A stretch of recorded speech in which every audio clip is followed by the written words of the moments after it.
Good morning, everybody. What is up?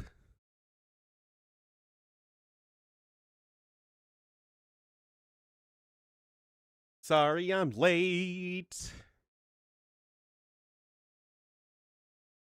I've been very, very, very busy.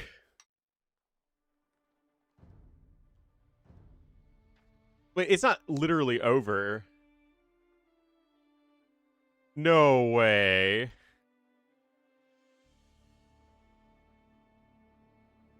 No way, no how. Oh, game one is over. Okay, that's fine.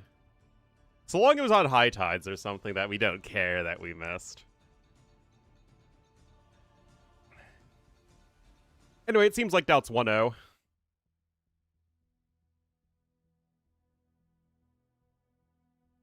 It was high tides! Oh, there we go. See, guys, there's a reason I slept in a little bit and then had to take Dash out. The issue is I have more responsibility now than I'm used to, which I don't like. It's like I have to take care of the dog, then I have to, help clean up the kitchen and, like, all this stuff.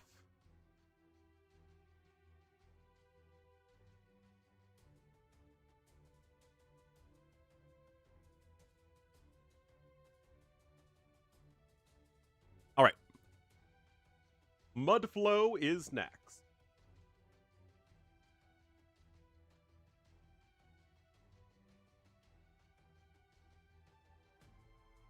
3 times in a row. How delightfully fun.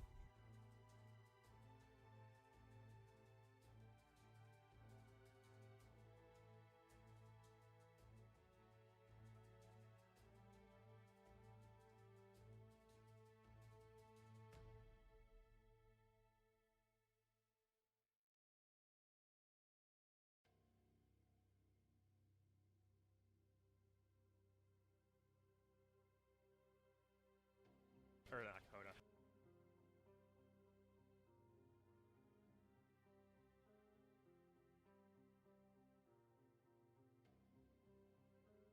Coda.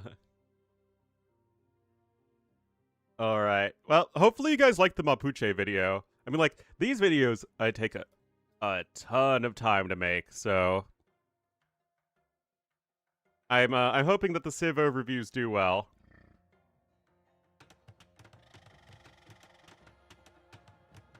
I mean, 693 views in an hour and a half is like, it's okay.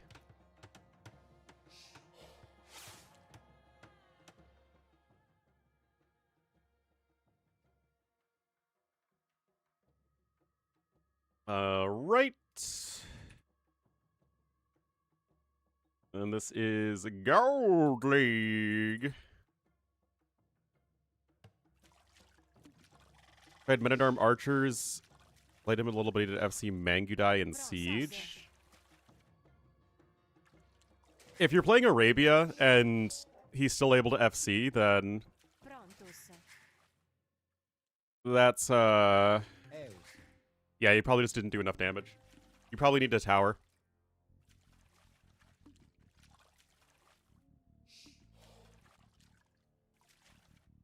In general, towers are your best friends against someone trying to FC.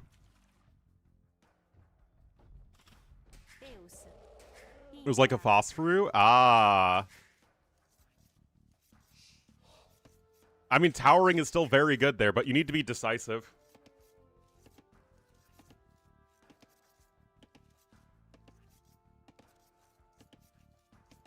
He's not going to have any army.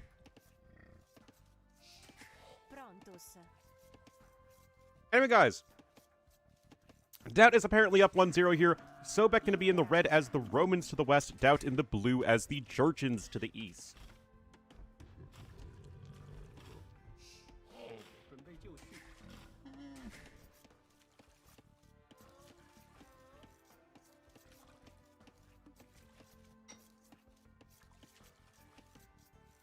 And why do I have a 4-legged visitor? I have walked you. I have fed you. I have given you attention. And now he wants an oatmeal bowl. SMH.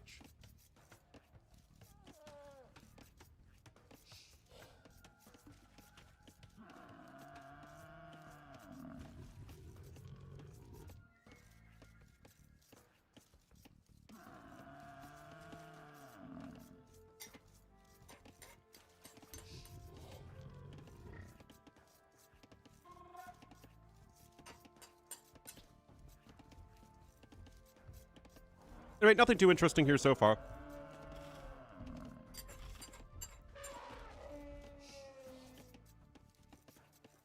Initial steppies? Oh my goodness.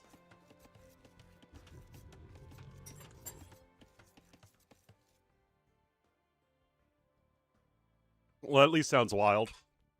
As we have a tactical pause as I finish my oatmeal.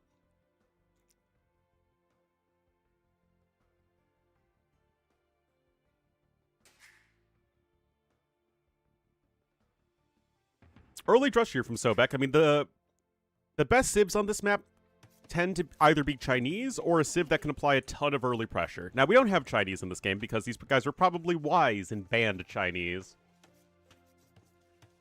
Which is what literally everyone should do unless they're the first pick. Yeah. Doubt did not ban Chinese as the first pick. Sobek did ban Chinese as the second pick. That's how you do it, guys.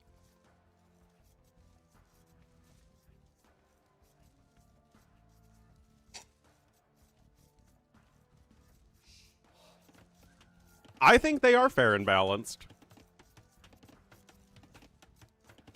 Muisca, I also think are going to be pretty fair and balanced. I haven't tried 2P yet. I've heard very scary things about Curare, but I haven't actually seen it for myself yet.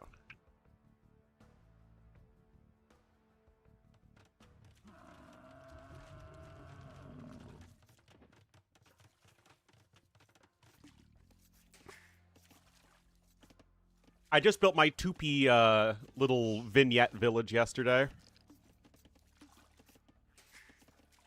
Salve.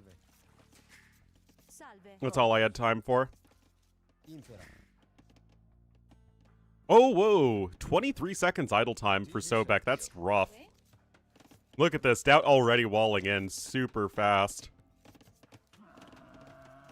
Easy to afford everything? Well, I mean, they are a very strong early game civ.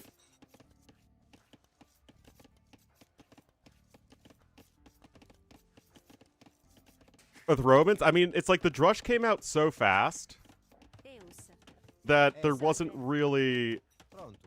Like, it came out so fast, but Doubt is just, like, is even faster or walled. Now, there is going to be the Feudal Age coming in as well. No additional swordsmen yet.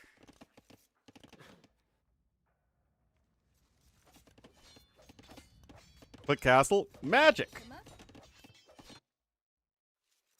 Magic! But yeah, guys, I'm really looking forward to both the Mapuche and the Muisca. I think both civs are really fun. I do think the Gechas are terrible, though. Like, legit, they cost probably 20 resources too much. Guys, the Skirmisher unique unit doesn't trade cost efficiently versus ARBs. Fun fact.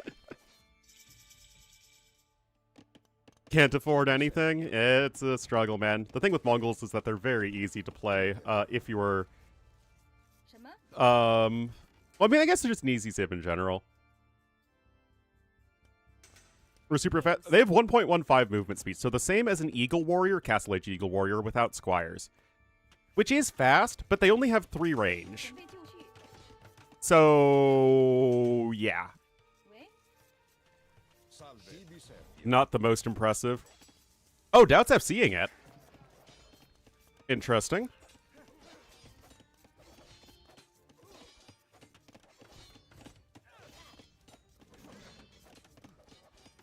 Steppies? No, it's not I have no idea what it is, actually. Because if it was FC Steppies, then it would be, he would have like a barracks and a stable and all that. Is he going for Grenadiers? But again, he'd have the barracks and archery range for that. Maybe it's just for Fire Lancers? Salve. Impera. The Lancer of Fire?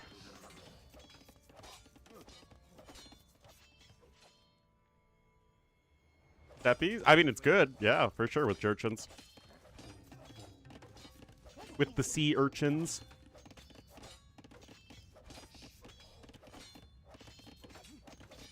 Dowdy? If Romans had Arson Man, that house would be Dowdy yesterday. Yeah, that should be fine. That could have been a disaster for Dowd, but it wasn't. An almost disaster can sometimes be the same thing as perfectly fine. Oh, no, he is going steppies. But then why would he go Blacksmith Market? Wouldn't you just go Stable Market? Didn't you listen to Pam Bondi? Why are you complaining about the Epstein files? The market is doing super well. Talk about that.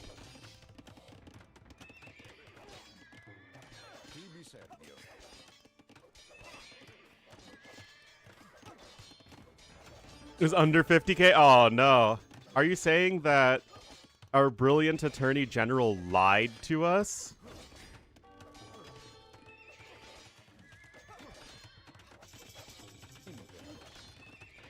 Alright, it is steppies. And the map is obviously very open.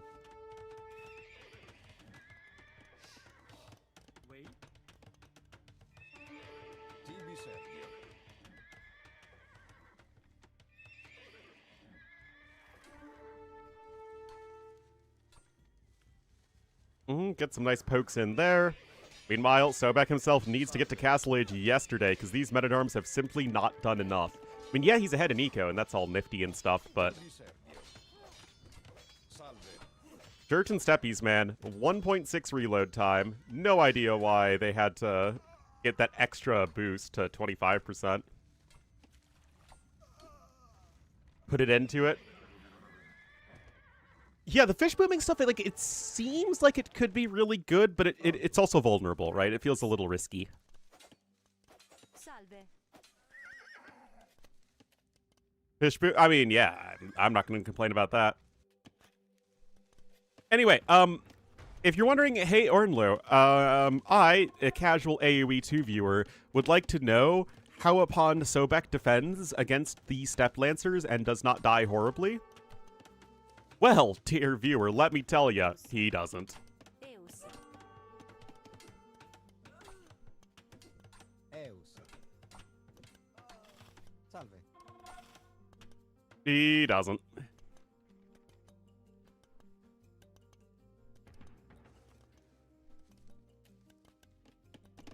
Or he pokes OP, indeed. Like, he doesn't even have anything good once he hits Castle Age.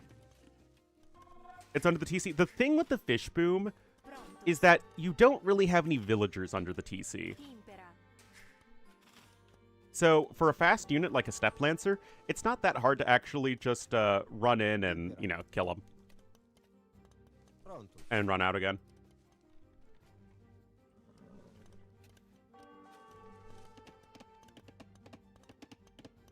Is making spears? Yeah.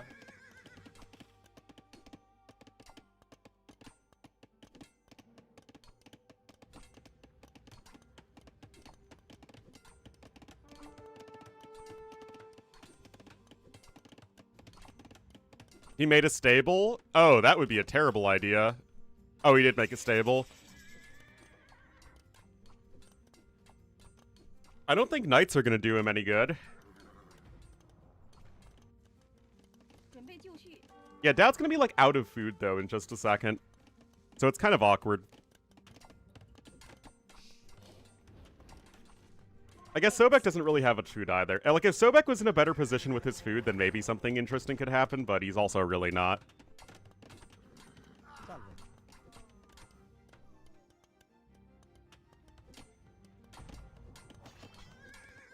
With Tigui? Oh, now you're cooking with peanut oil, as Ellie would say.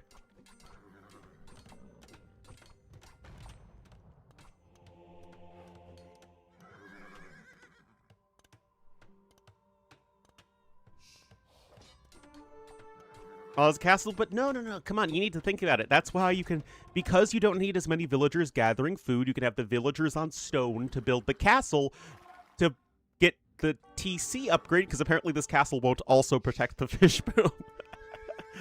Oh, man. All you need to do is believe, man.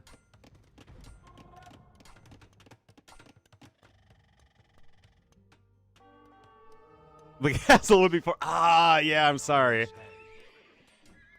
I'm not vibing hard enough. And get hill forts. The other angle.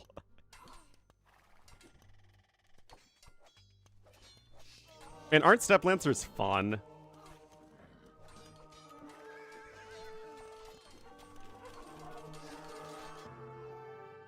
Oh man. 6.0 KD. Oh dear.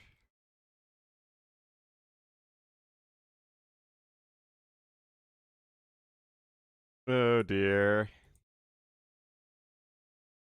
Like, I don't even know what it is about Step Lancers that are inherently broken, but maybe it's just like the FC thing. I don't know, they don't really feel broken if you're playing like a regular game. You know what I mean? Outside of... I mean, yeah, I know it's the one rage, but like... I don't think that the unit feels overbearing. Like, again, if you're playing a regular game that isn't like FC Step Lancer specifically. Or like that early Castle Age power spike. What if they needed an upgrade to get to them?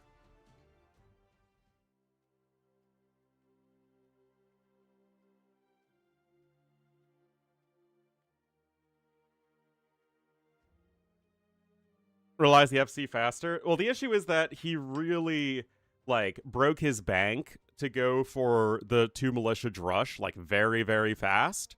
And then Doubt was literally already walled because Doubt instantly walled himself.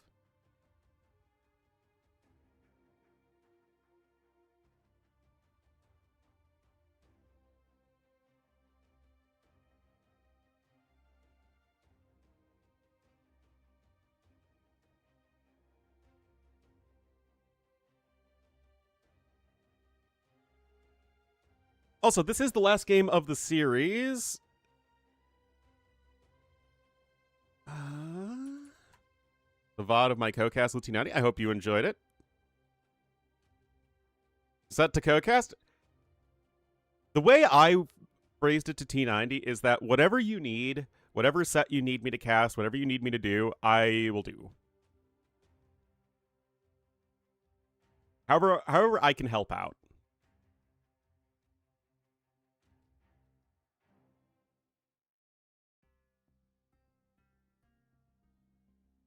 Because T90 needs, you know, he's going to want co-casters for, especially want co-casters for the sets that aren't very good.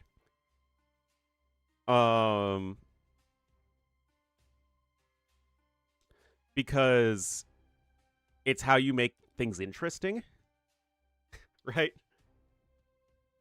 The caster co-caster dynamic is kind of what pulls you through those bad sets.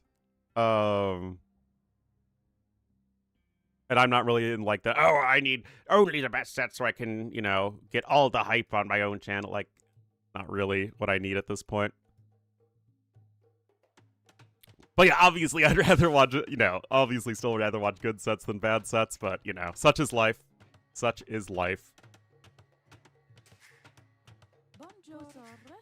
We had fun, though. Or at least I had fun.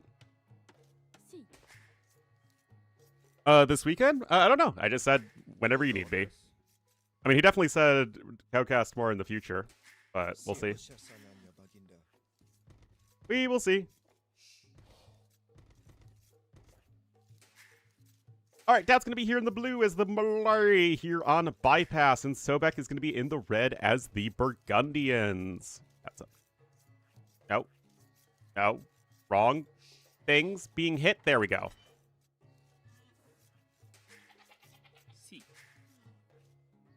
Guys, next weekend, though, actually, now that I think about it, so not this upcoming weekend,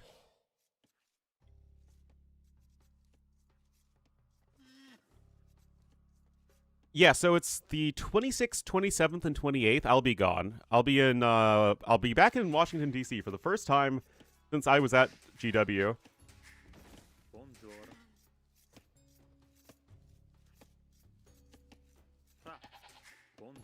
Yeah, I'm going to a job fair there, so hopefully I can schmooze my way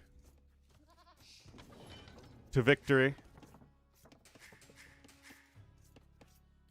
Passive aggressive, slightly political, and occasional corgi bark casting style. I try not to be passive aggressive. Protest? No. I'm going for a job fair at GW.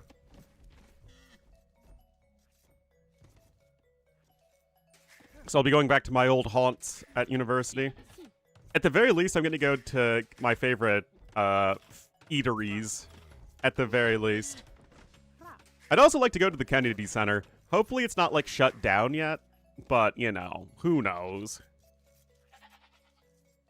Protest on the side. Again, I went to school right near the White House. My first dorm was literally, like, 3 blocks from the White House. DC. Washington, D.C. is where I went to college, Universidad.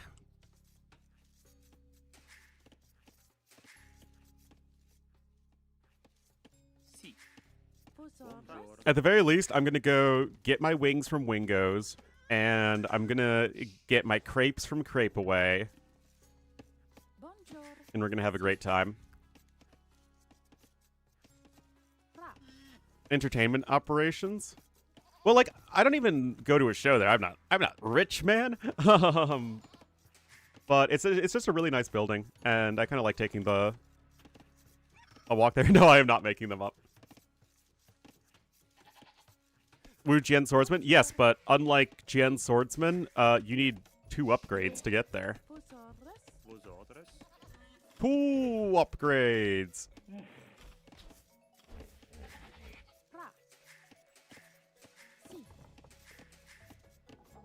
Capital of car culture?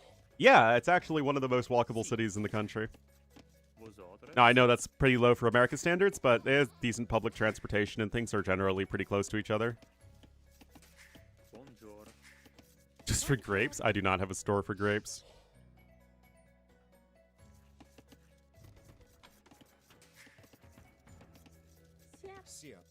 Xia. 5 most walkable cities in the U.S.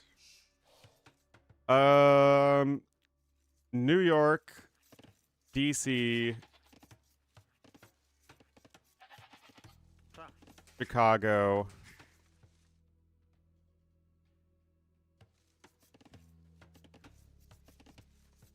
maybe San Francisco?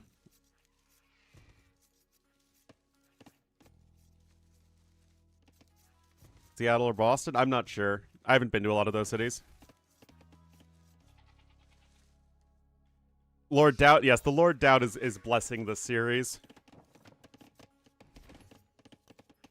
Specialize in grape juice. I think those are called wineries. Oh, hey, Doubt's doing the thingy, the Men-at-Arm aggression thingy. In Jay's estate, yes. Well, I don't know if it's much of a state either. Jersey City? Jersey City is like its own, like, that's not even super close to New York. There's there are parts of Jersey that are in the New York City metro area though.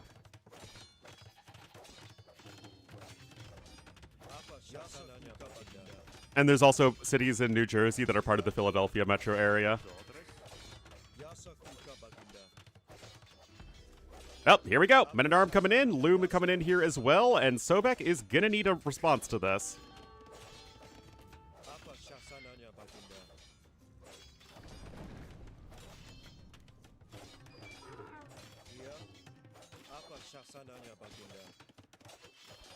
Like Trenton, Atlantic City, or Newark? Yeah.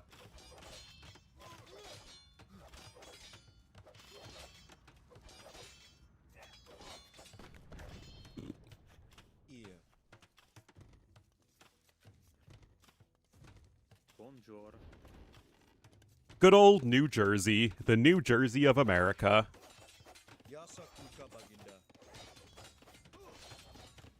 Yeah. Doisy. Apa şahsana. Vos ordres? Yeah, it's Newark, New Jersey, not Newark, New York. Although Newark is right across the river from Si. New York.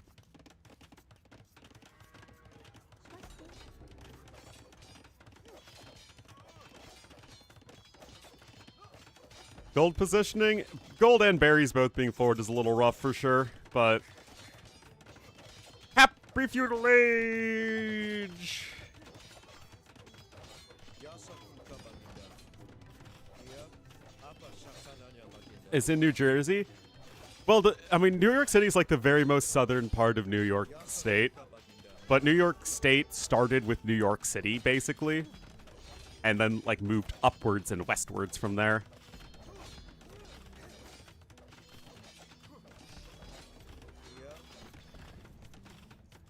So, Scott, that I don't know. Apa şahsana baginda. Anyway, this is, like, bad for Sobek. Like, really bad.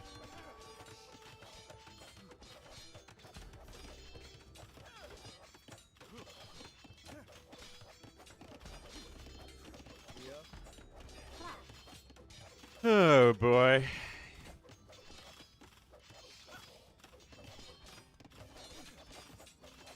Yeah, but he let the Men-at-Arms in, man.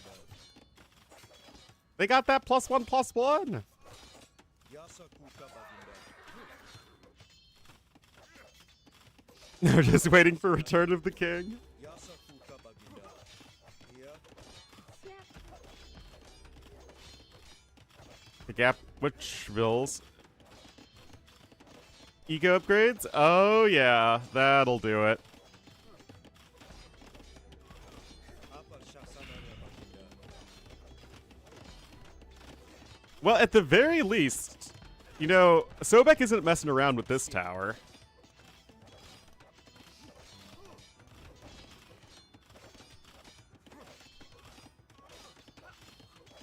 Congestion and pricing?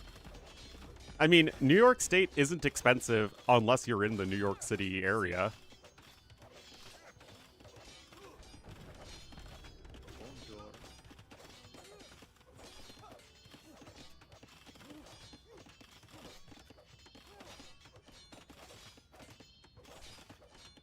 Swasti. Vos ordres? Oh boy. Yasa kuka baginda.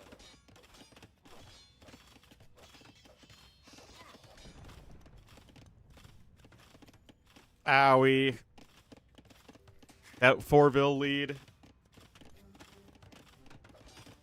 Oh.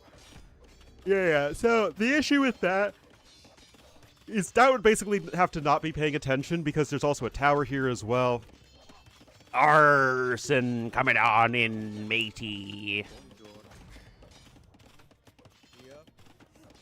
The most pirated upgrade of all time. Bonjour. Si. Yasa Oh, jeez. Well, he's actually just going to go for the tower, and Dowd is going to forgo trying to protect it.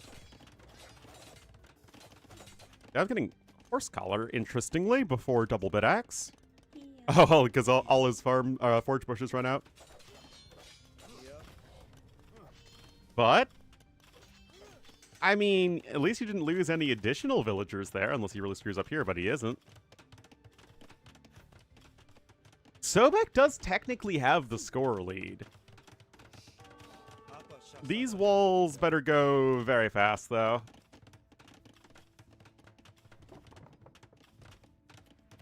He's down 4 vills and has a ton of idle TC time. Like, Dowd has, what, 4 or 5 vills idle? Sobek has, like, 10. Yasa kuka. Okay, but that's not, like, super ideal. I mean, we're trying to make this game interesting, guys. We're trying. We're probably failing, but we're trying. Yep. Those farms getting denied is also very bad. Yeah, you need to put the tower over here like yesterday, though. Why didn't Sobek put a tower over here, guys? He's had the stone.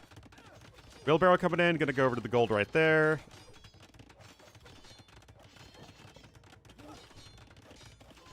Yeah, you can go and do that if you really want to. Apa shasananya baginda. I'd like to see another wall. We might lose the fill.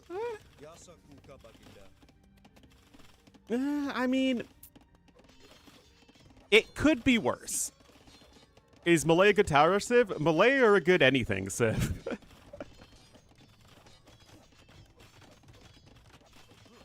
Want stonewalling? What do you mean? You needed these walls down fast, which is why you went with the palisades.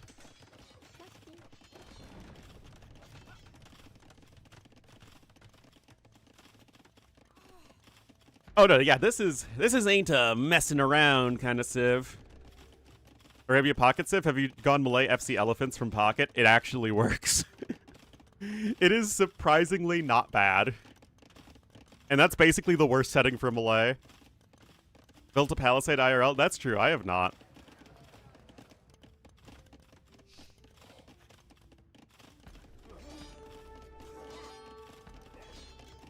Alright.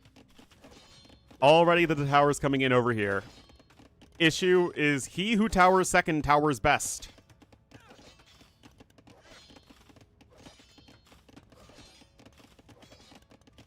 Oh, going house is fast? Not with Malay. Elephants are so cheap and so, like, you just get so many stats for the cost. Especially if your opponent's, like, going scouts.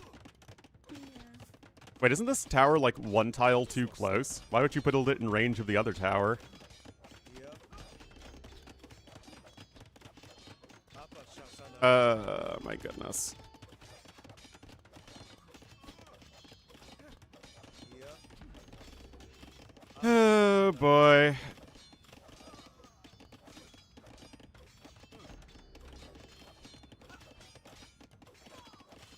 He is up, and honestly, there's a kill on Doubtsville. Bonjour. Oh, he lost another Ville there, though. You gotta be careful. I mean, there's another tower. A civ with Feudal Knight speed? Pretty broken. Yasa kuka baginda. Oh, he saved that Ville, I think. Oh, that's surprising.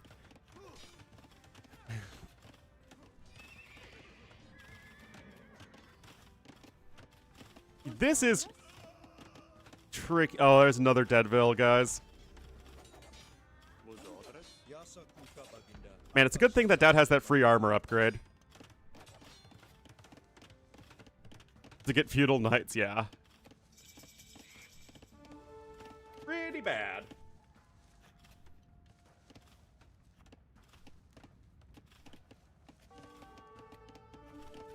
Well, the issue is he lost like another 4 Vills just now, and with the power of Malay.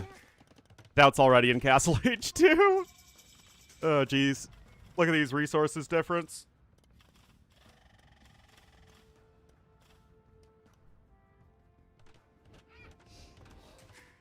I wish all the Civs were both as fun and balanced as Malay. I was good. I think that their win rate was really, really bad. And that was a bone that was thrown to casual players who just play Arabia.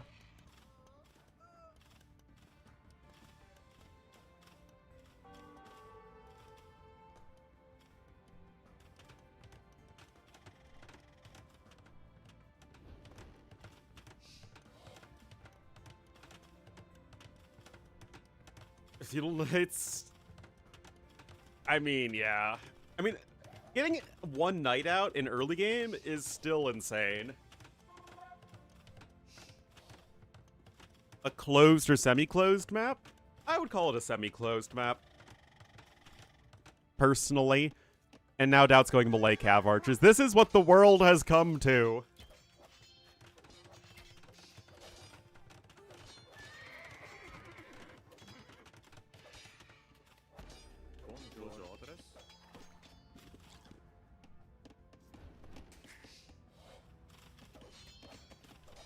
Oh, Wisconsin, that is true. It's still disgusting.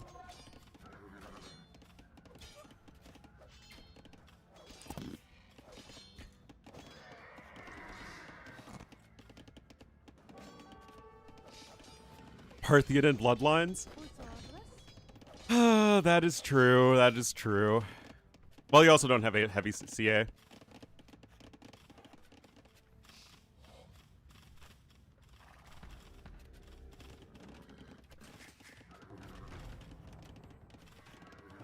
Is Dad about to fast imp? I don't think so. I mean, he's still trying to keep the pressure up. Bonjour. Iya. He's also on 3 TCs, so no fast imp there either.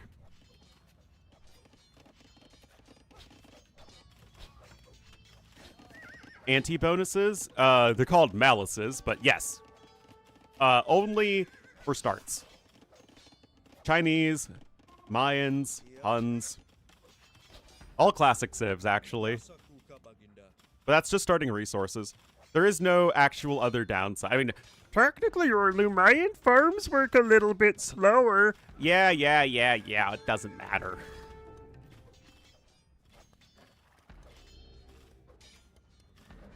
Tech trees of malice, yeah. And Sobek just taps out. I mean, he's falling ludicrously far behind. Does matter. It's like 2% slower.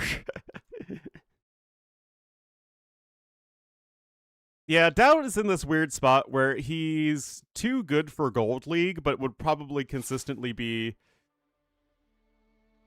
near the bottom of Platinum League.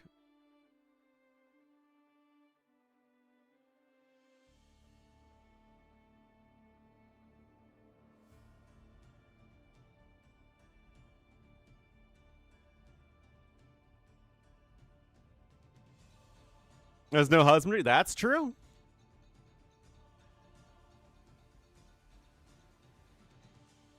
Blur. Yeah, guys, so Doubt is now 3-1. That's going to put him... Okay, I mean, it's a pretty clear top 3, bottom 3. So, really, it's actually a matter of can you get first place in the group. Now, Doubt has not played the Sky Bear yet. So, it's actually going to be Kapach, I think. Because Kapach should beat Fire handily. And actually versus Sobek. So, actually, Kapach has the easiest route to get back into Platinum. Against ET, there's still too many matches, I think, for that. But it's actually, I think, very straightforward. Kapach needs... If he can beat Fire and Sobek, who are both low performers in the group, then he gets first place. If he doesn't beat one of them, then it opens the door for Doubt and Sorakuma. Because the thing with Kapach is that he's already beaten the other 2 best players in the group. Yeah.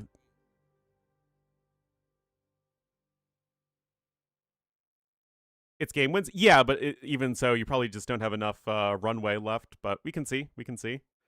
I don't think there's another set happening right now.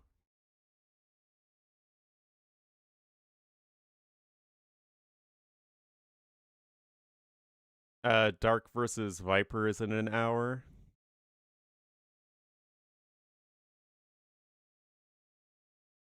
All right, Gold Group B. So Doubt versus Sobek just happened.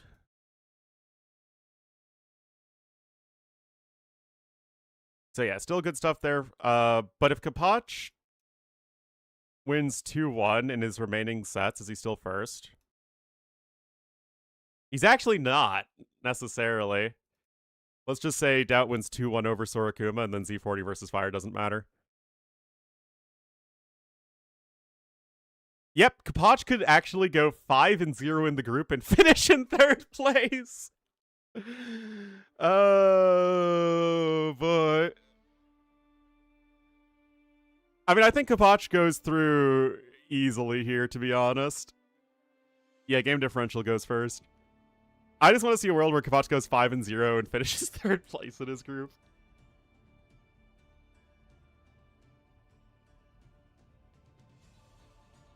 But yeah, that's what we're looking at here. And then if Sorakuma beats Stout, then they just flip second to third. But like I said, second to third doesn't really make that much of a difference. You still have to play in that final round.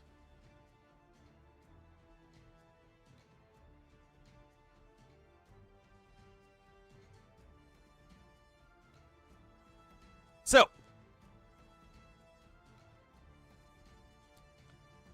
I didn't really think this through this morning, to be honest. I really didn't.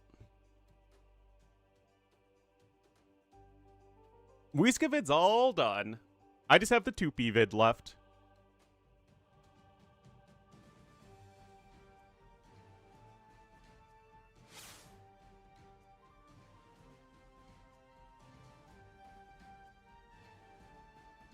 To try and think in the morning? Yeah, that's usually a bad idea.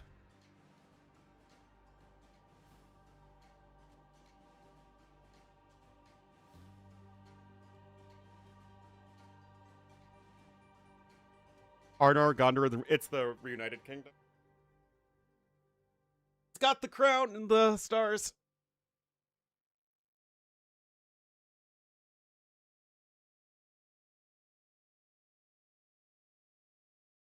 You guys want team games? I don't know, 2P video or team games? I don't have the scenario set up yet. For 2P. I just have the village set up. That's what I did last night. That's the first thing I do is the pretty village. The most important thing.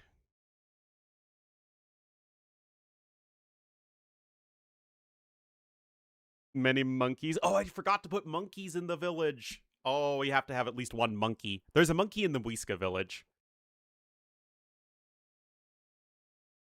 You can't critique it? Yeah, exactly. You can't critique it.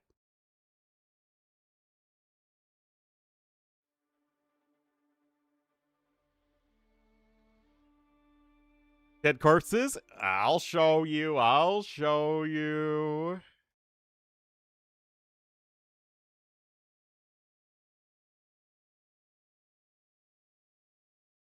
Thankfully, it doesn't take too long to switch between patches.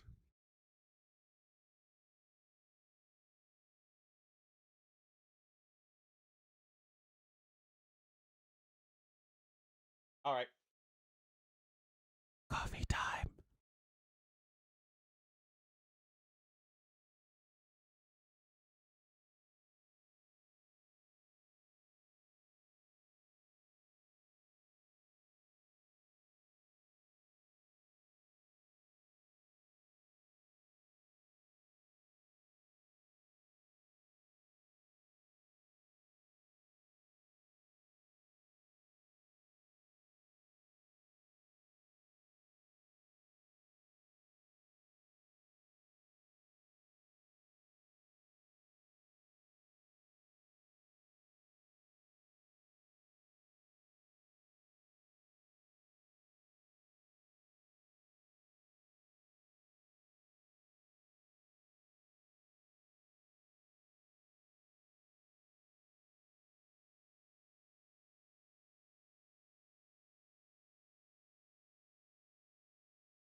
Hello.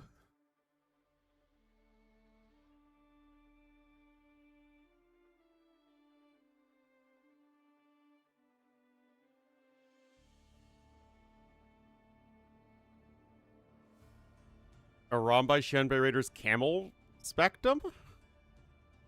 What do you mean?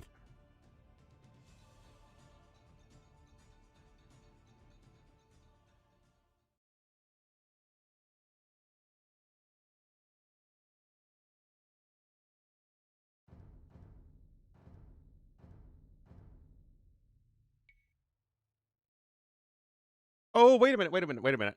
What's T West doing? Oh, Bolas have 100% accuracy, actually.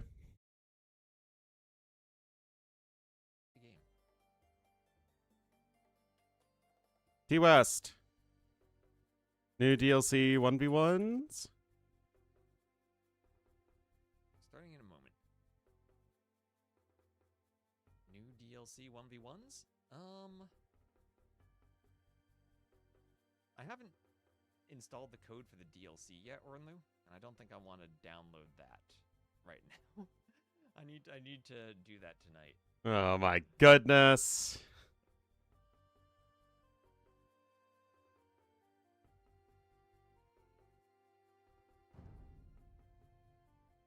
Has 100% base accuracy? Magic! Log in the Python. We'll check the DLC out when. Alright, here's the 2P village, guys.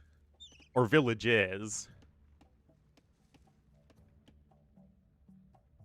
I hope this meets your approval. What were those sounds?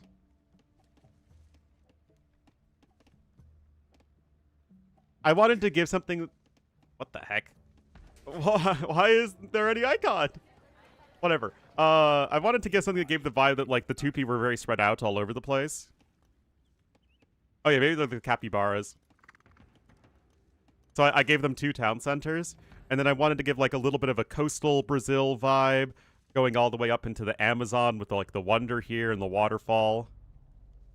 Like the rainforest. So that's kind of what I was going for. And then I just, you know, try and fill it with as much of the new assets as I can. Yeah, capybaras are herdables. No intel, Pete. Oh, the 2P Wonder is, like, one of my favorites. It goes to show that it doesn't matter if, you know, the civilization built giant monuments of stone if there's so much natural beauty that all you need to do is just throw a hut on top of a beautiful waterfall. And you're the winner. Unfortunately, it doesn't even get masonry. Feels bad, man.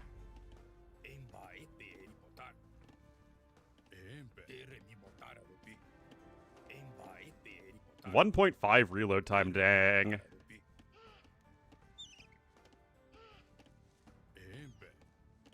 Yeah, 2P are the poison people. They have curare.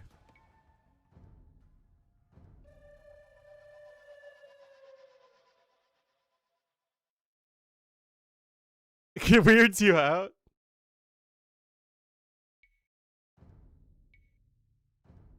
Yeah, you bet there's El Dorado.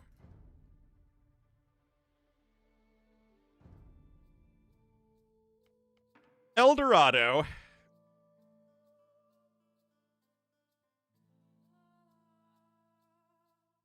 I'm a scam. I just started making it last night, man.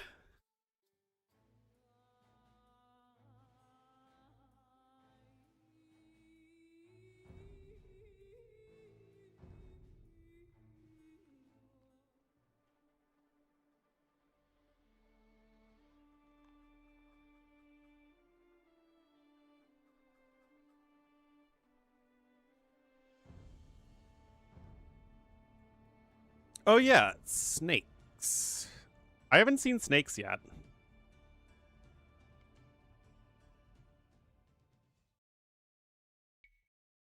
Are there snakies? Oh, so there are.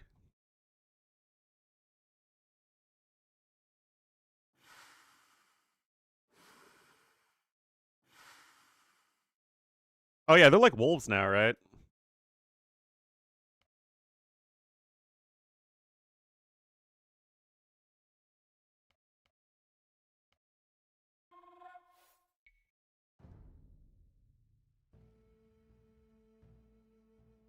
Oh, look at him go! Slither, slither, slither, slither, slither, slither, slither, slither. Oh yeah, there's the damage rate, the poison. Slither, slither, slither, slither.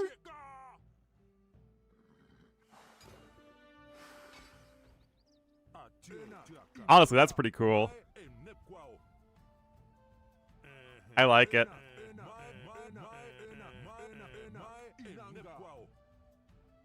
Anyway, guys, Whiska video is gonna be up tomorrow. It's all done. Oh, I should have added some snakes here. Up.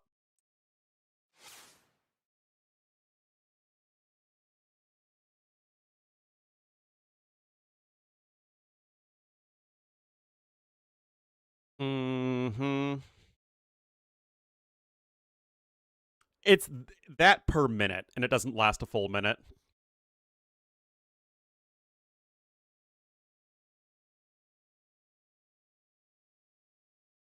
Yeah, it's team game time anyway.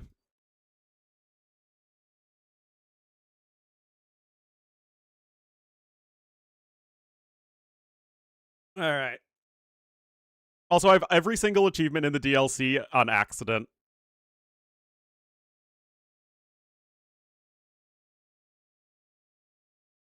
Like, I literally opened the DLC the other day, and I just got every single one. I haven't played the campaigns yet. You saw I haven't played the campaigns yet.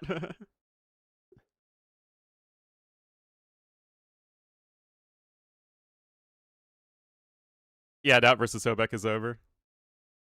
Guys, I've had time. I've worked done a lot of time working on this, on these videos. I haven't had that much time.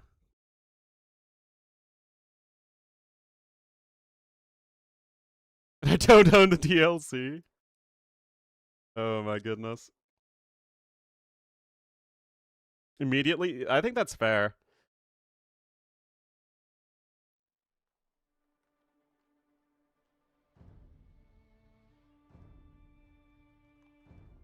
Now. Oh yeah, we have to update the stream title. So, who's playing in Platinum? Is it Viper versus Dark?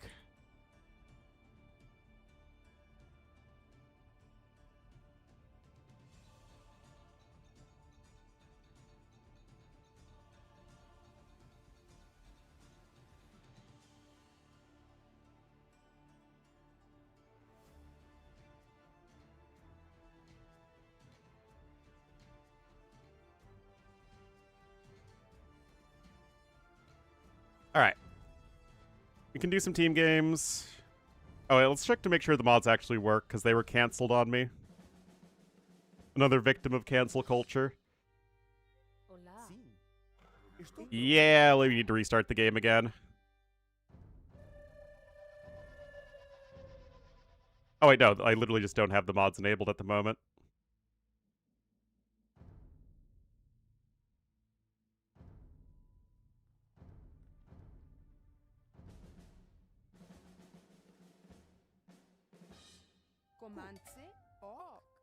Okay, now we just need to turn on grid. And the range indicator, and okay, we're good. All right, team game time. Who wants to play?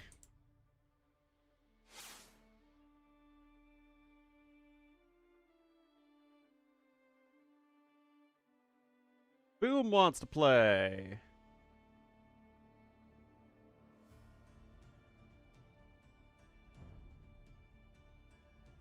You guys are the classics, but we are very welcoming here. A hotkey issue? I haven't had any hotkey issues.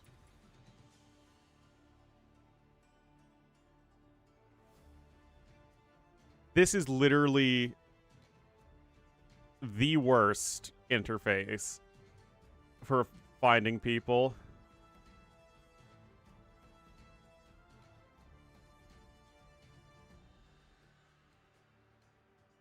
I know it's boom skis, but like, come on, man.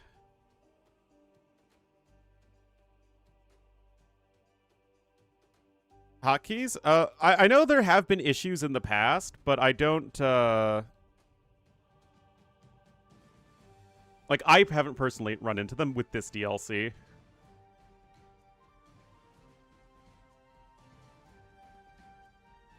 T-West. Fodler, which account are you on?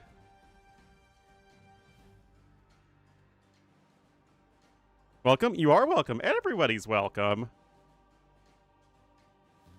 Fodler.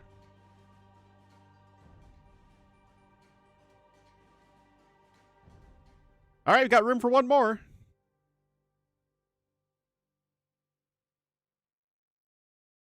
Oh, use the Steam invite.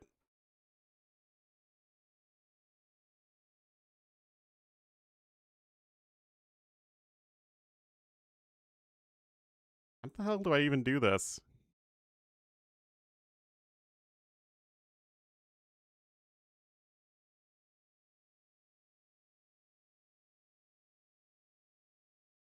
Send message, start voice chat. Image?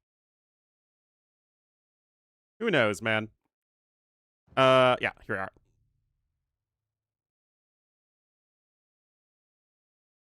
I don't really care.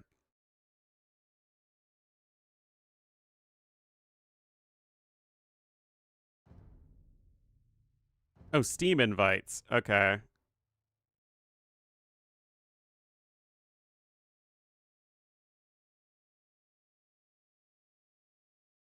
Game just crashed.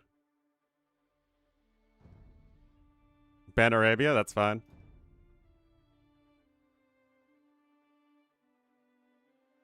Fodler isn't my friend. Well, we knew that.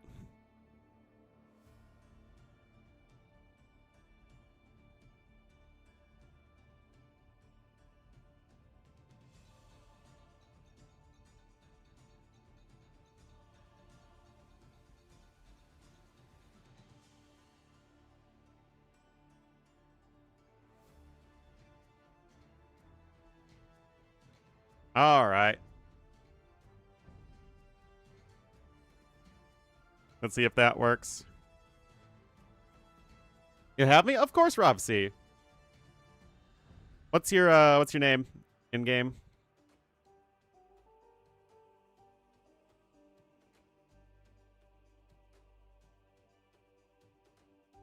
Oh, well, I probably should have seen that coming, I'll be honest.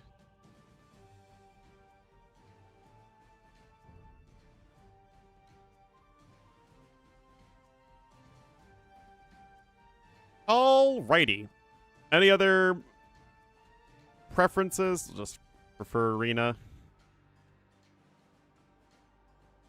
I don't feel like playing Mega Random. Too late, we're going.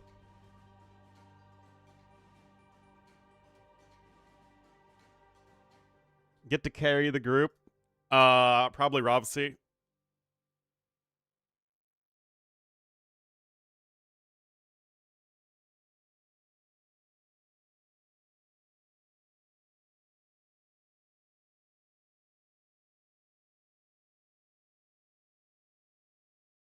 Probably.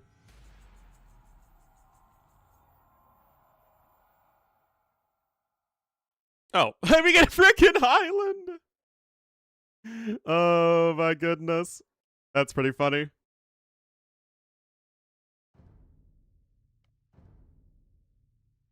I don't care. We're going full random.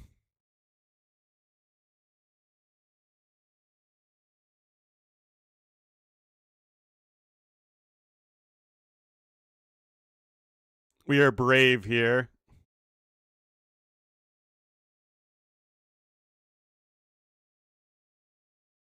Rivers, there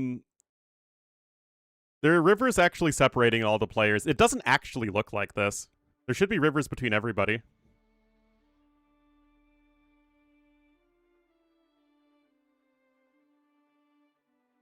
Yeah, I don't know why this is the icon. Oh, you guys all went full random. Oh no, I don't have time to switch! Team what? Really? That's not how it used to be. It used to be rivers between everybody.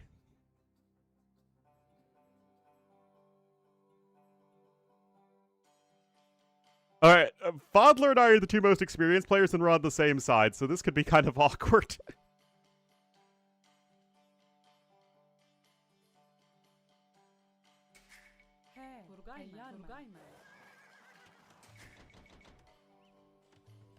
What the heck?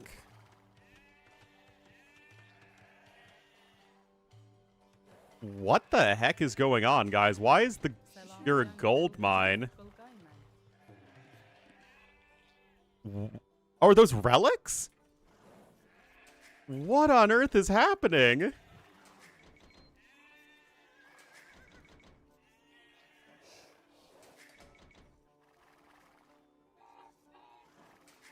So strange.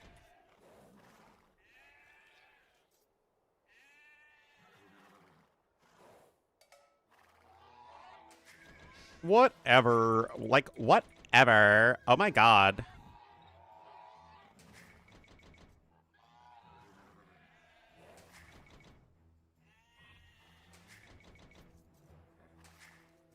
Oh. Need to go on to wood.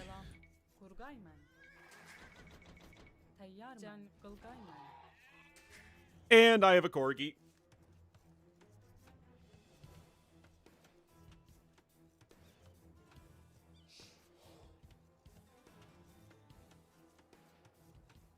The relic spawn on top. I imagine that the gold mines were dispersed immediately.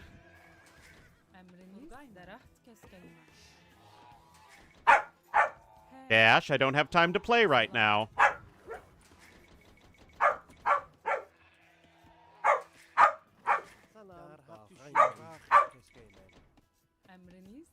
Uh-huh.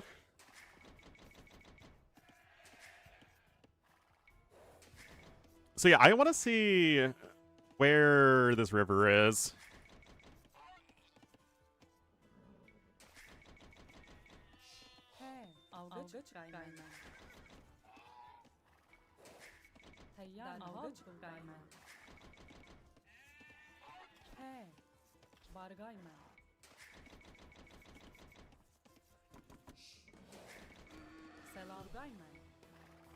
Okay.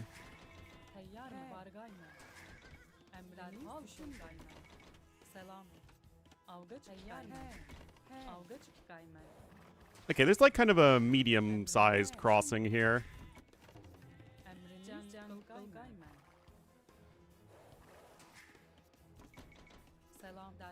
Oh, whoops, nope, you go over there.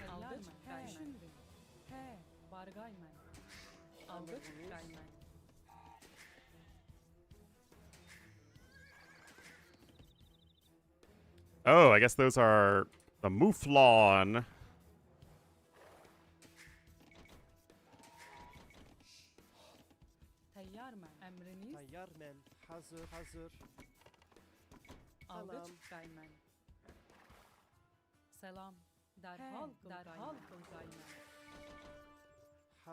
Frickin' Komodo dragons?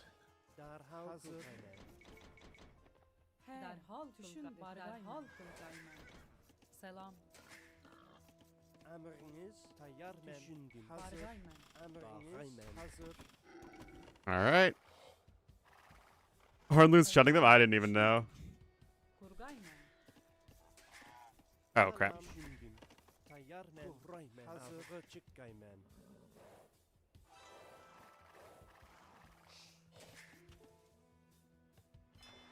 I don't even know where any deep fish are. No! Oh my goodness. Oh, let's get those geese-arinos.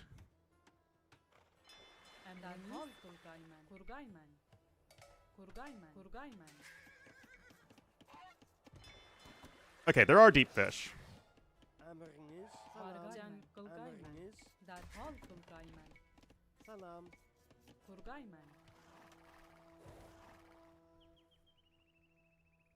And there is some sort of docking effort. Emriniz. Bargaymen. He. Kurgaymen. Salam. Gem kokaymen.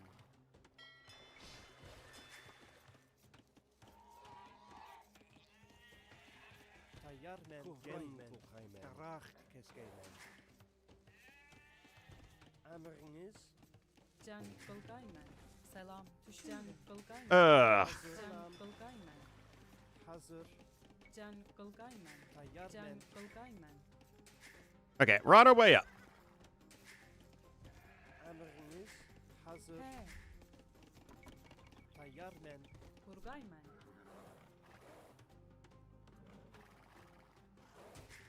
Tayyarmen. Derhal Kurgaymen.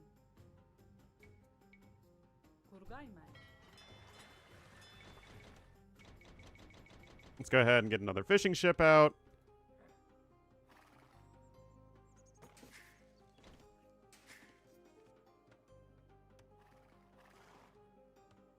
Oh, jeez.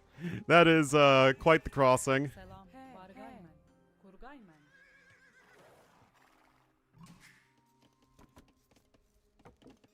Emriniz. Emriniz. Tarah keskeymen. Salam. Tayyarmen. All right, Orange is in feudal age. Derhal Bargaymen. Kurgaymen. A little bit faster than us.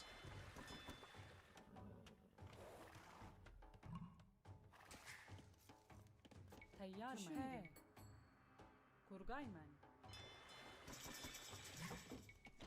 All right. Salam. Might as well mill those deer, honestly.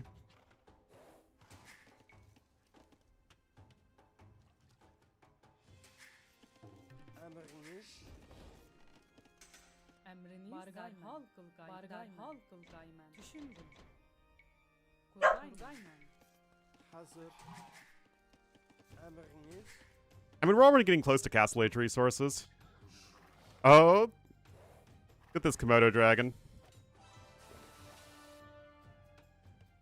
All right.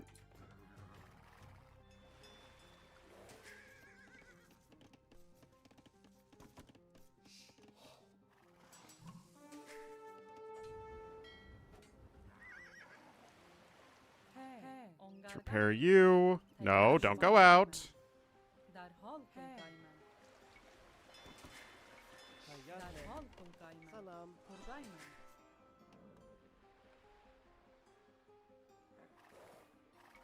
We're good there. Selam Bargaymen. Düşündüm. Kurgaymen.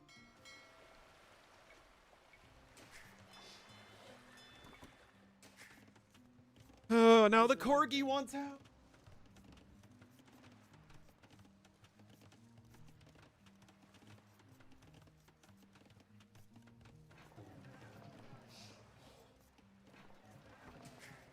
Tayyarmen. Tayyarmen. Hazır. Derhal All right. kokaymen. Go for the mill there. Düşündüm. Derhal Kurgaymen. He. Selam Bargaymen. Kurgaymen. Tayyarmen. Emriniz. Bargaymen. Derhal Kurgaymen. Selam. All right. Tayyarmen. Not the smoothest build ever, but, you know, we're working with it. We're working with it. Emriniz. All right.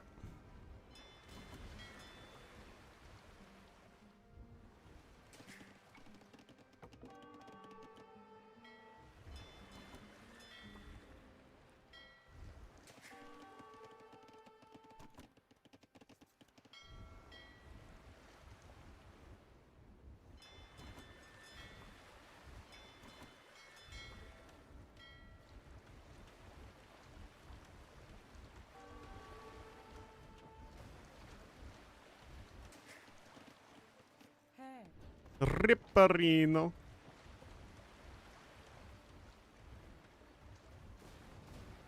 Oh, of course he got that last one.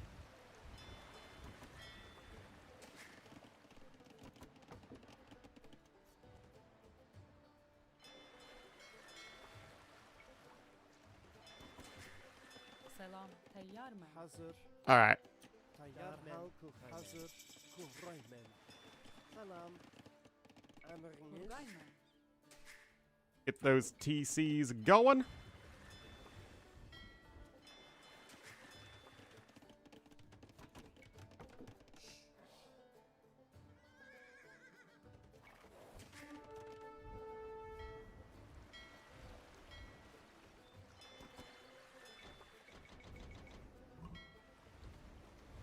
Wait, how do I not have enough food for a fire ship? Oh, they gave me hotkeys for all this nonsense. Actually, let's get work, Allie. Emriniz. Ongargay men.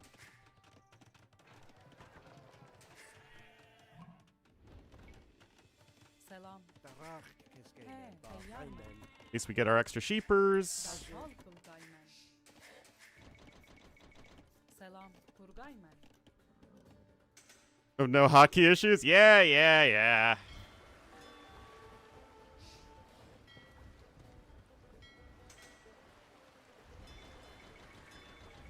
Oh my god!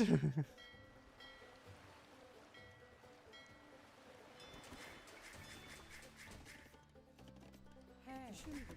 Emriniz. Kurgay men. Tayyar Kurgay men. kurgay men. Selam. Kurgay men. He. Tayyar men. He is Berbers, unfortunately for us. Emriniz. Darhal kurgay men. Okay, now he's got Warg Alley. Selam gargay men. Ongargay men. Emriniz. He. Düşün bargay men. Alright.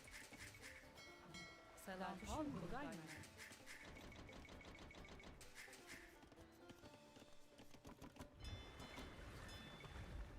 Emriniz. Okay, what is on S? Careening? Ugh. Hazır. Kurray men. Tayyar men. Düşündüm. Hazır. Darhal kulkay men. Salam. Naçkay men. Selam. He. Emriniz. Bakay men. Emriniz. Düşündüm. Tayyar men. Kurgay men. Tayyar men. Kurray men. He. Emriniz. Deraht keskey men. Hazır. Alright, now we're back to like Noville's on food. Darhal kurgay men. Kurgay men. Salam. Darak keskey men.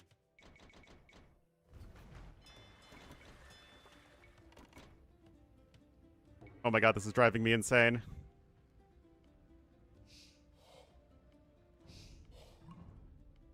I don't need techs or hotkeys for all these frickin' techs.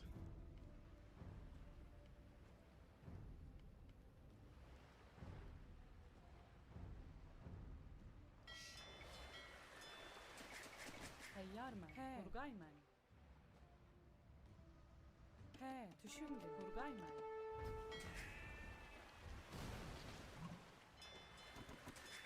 Got that at least. Emriniz. Kurray men. Selam. Kurray men. Kurray men. Salam. Kurray men. Emriniz. Kurgay men. Hazır. Kurray men. Kurray men. Tayyar men. Kurgay men. How are these guys doing?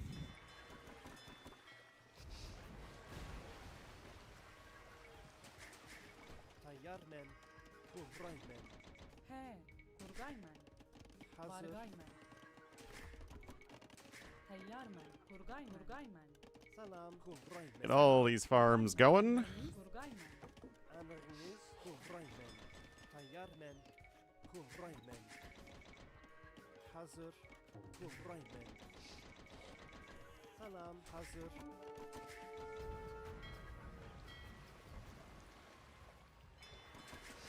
He. Darhal keskey men. Emriniz. Düşündüm. He. He. Kurgay men. Just get a monastery down. Deraht keskey men. Oh hey, Fodler's going forward. Isn't that lovely? Tayyar men. Kurgay men. Kurgay men.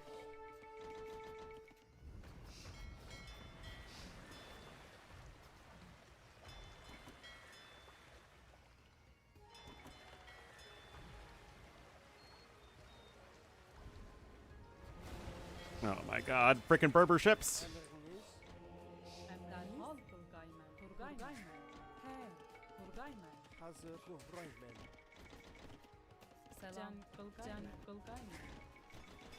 Emriniz.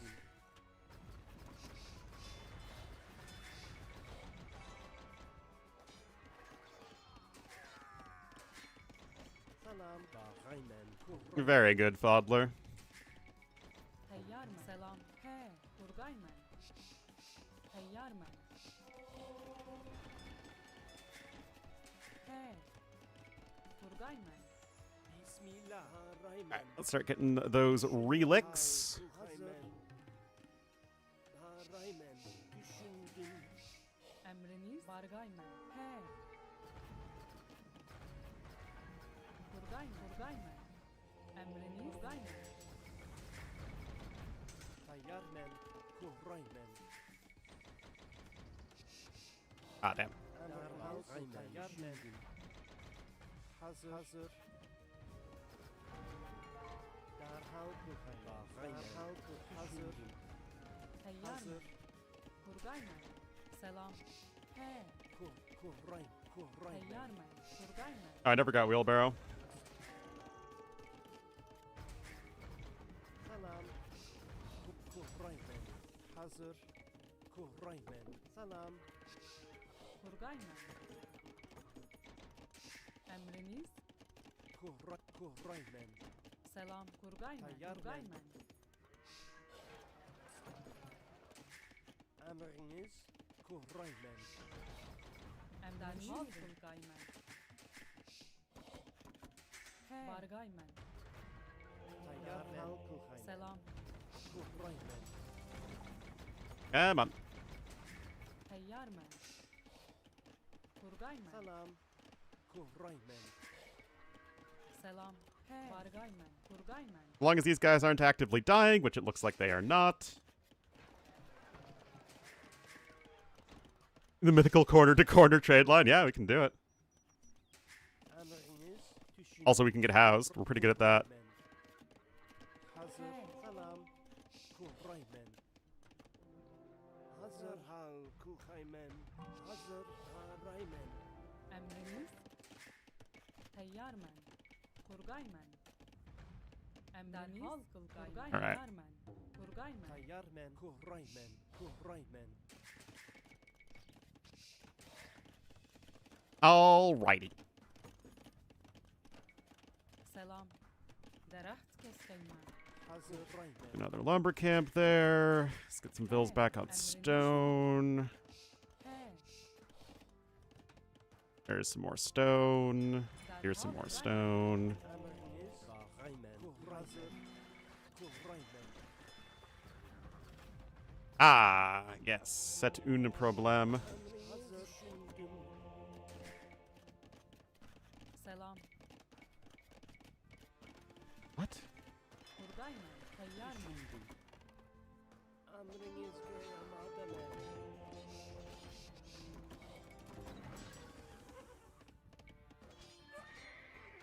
He. Han. Açkaymen. What the heck is going on? Okay. Selam. He. Derhal kuraymen. Kuraymen. Kuraymen.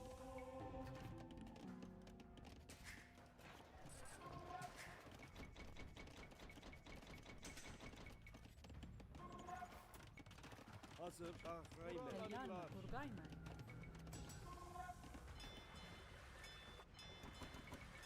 He. Derhal Turgaymen. Okay, where did those dudes go? Salam. Emriniz. Açkaymen. Emriniz. Hazır. Selam. Deraht keskaymen. Ah.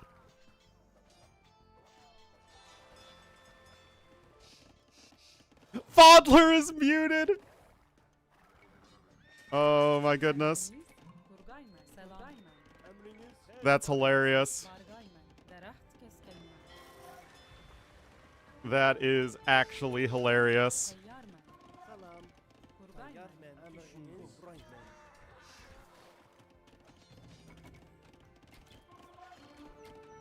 Emriniz geremademe. Emriniz.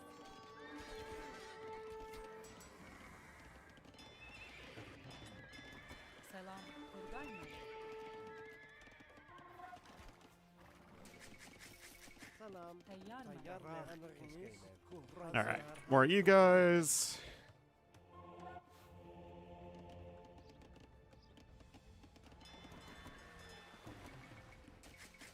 He. Turgay mı? Selam. Derhal Turgay mı? Salam. Kuhraymen. Tayyar men. Tuşun kim? Emriniz ve mademen.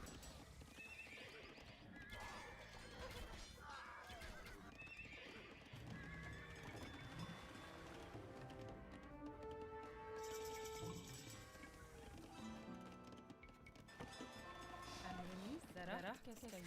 We're at 34 minutes. We don't even need the markets yet, you people. All right, that should be good for bills. He. Teyyar mı? Tayyar Düşün men. Turgay mı? Turgay mı? And of course, there's a fire ship trapped. Also, let's get fast fire ship. Emriniz. Emriniz. Derah keskeymen. Tayyar men. He. Derah keskay mı?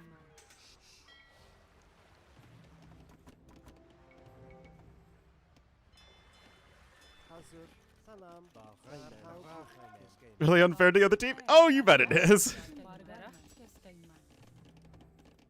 You betcha. Hazır. Düşün. Derah keskeymen. Tayyar men. Salam.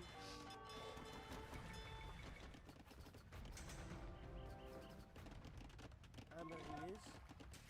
Tayyar men. Emriniz. Kuhraymen. Kuhraymen. Salam. Hazır. Wait, why can't I build you?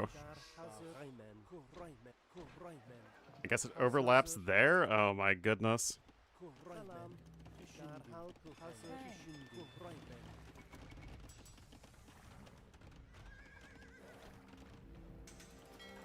Air my gold.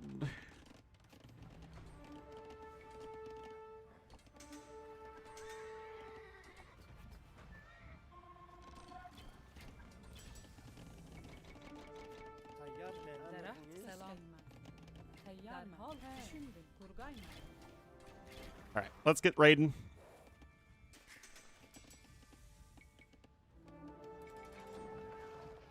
Salam. Kuhraymen. Emriniz. Derah keskeymen.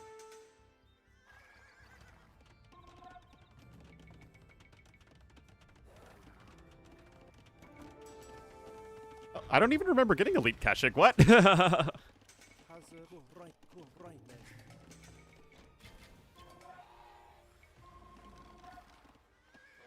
All right. Got full upgrades on these bad boys.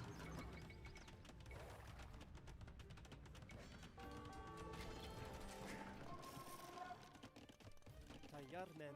Let's get you guys going. Get you going. You know how we roll here. Emriniz. Kuhraymen. Hazır. Turgay mı? Turgay mı? Turgay mı?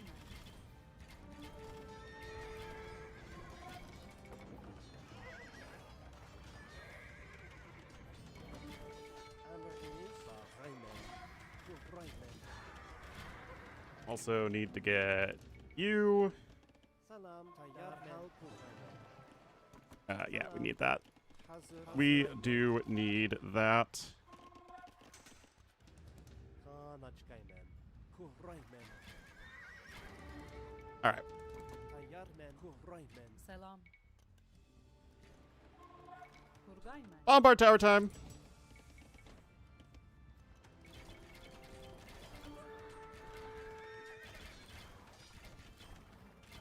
All right, Tatar high ground bonus. Let's go. Emriniz. Tayyar men. Hazır. Kuhraymen. Derhal kuhraymen. Kuhraymen. Oh, First Crusade. I was like, what does that sound? Emriniz. Hazır. Kuhraymen. Turgay mı? Emriniz. Turgay mı? Düşündüm. Turgay mı? Go over on Orange's base. Intercontinental ballistic trebuchets? Soon. I don't see any castles yet, though, so it's not like I really need them. Ondargayna.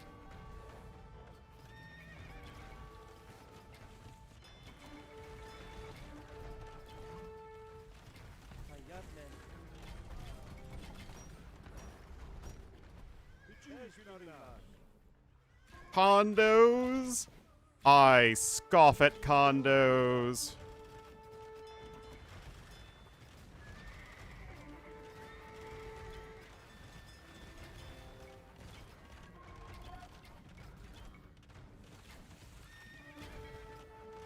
Only 9 pierce armor, so we still deal a couple damage ahead. Salam aynen. There we go. Teşekkürler. Aynen. Tayyar men. Kuraymen. Alright, now we get Timber and Siegecraft. Hazır. Hazır. Kulhaymen.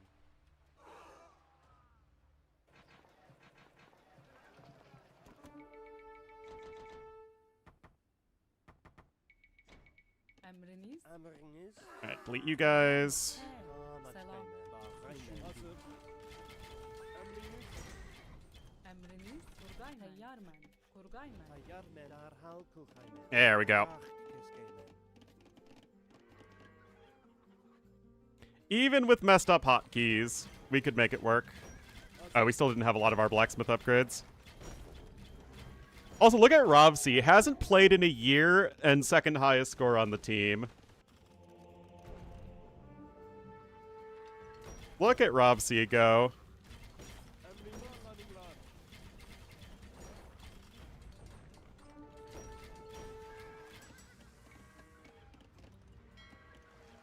He.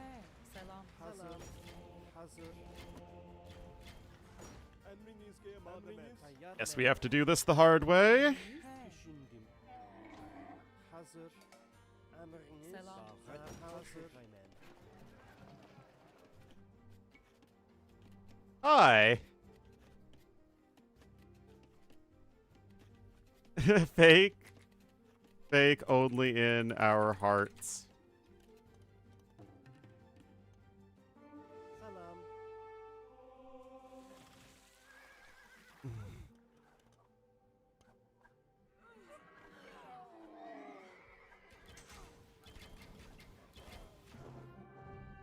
There we go.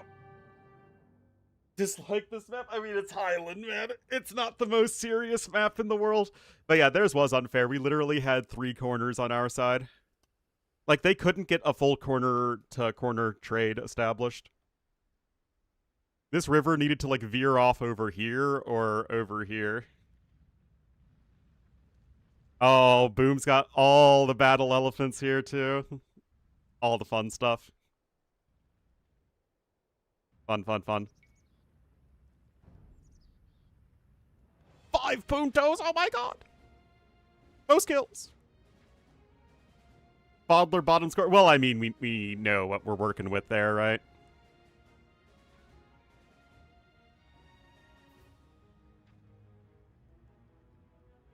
That's to be expected.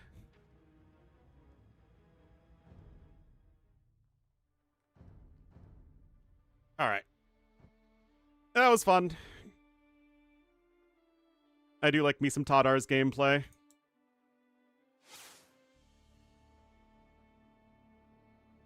Right diagonal because the carts go across the front line. So, okay, real talk. Why did I let Fodler die? I didn't let Fodler die.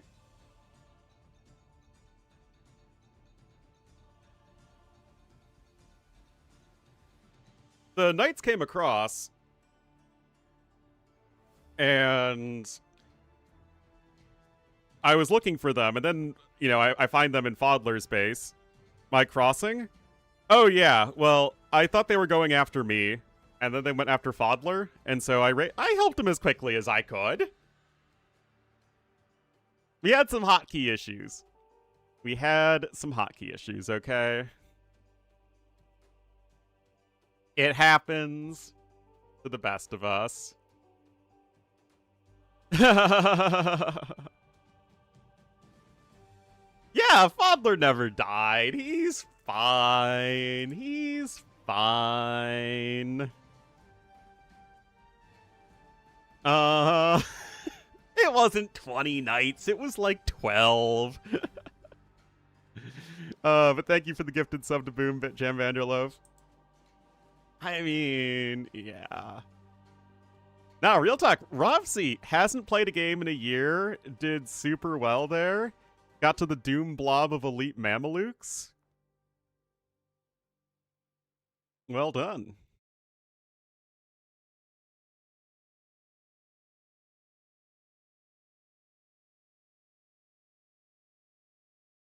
It's kind of strong. Yeah, man. See, we did great. We did great.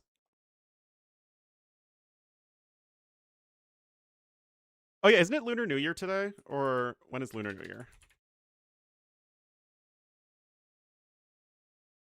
Oh, it's in a couple days. My bad, my bad.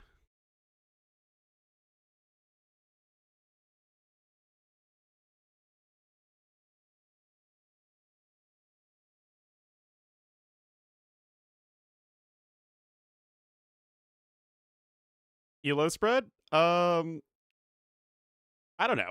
Pretty big. At least 500 ELO.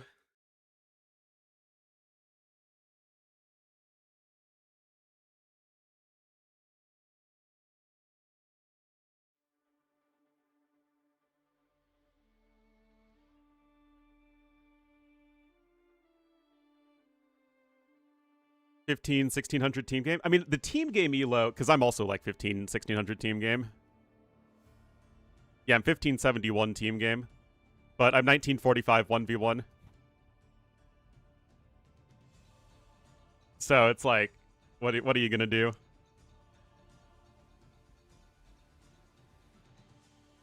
On a 2K4? Yeah. You know, something in that ballpark.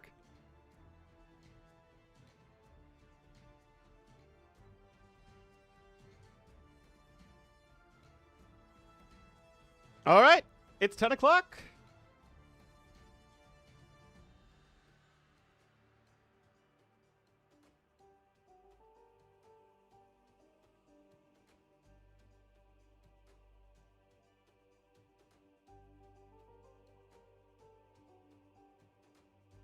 Game Ornlu? Yeah. Anything to get people playing AoE again.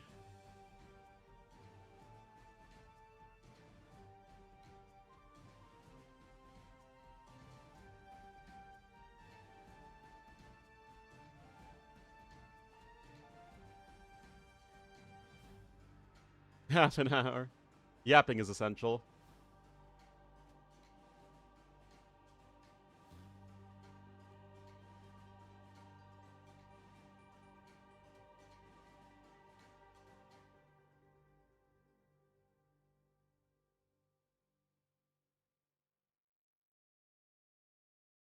Wait, why do I have a notification? Dark, it'll be a little bit late today. I guess I probably could and should update the scoreboard here. I'll probably just cast this set and then head off.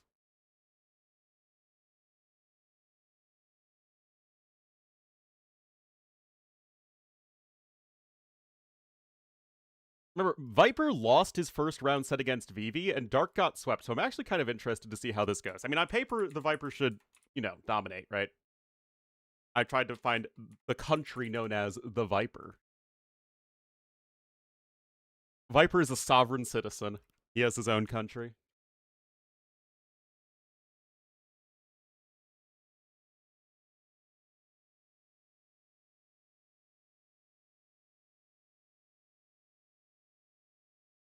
Equally prepped. Yeah.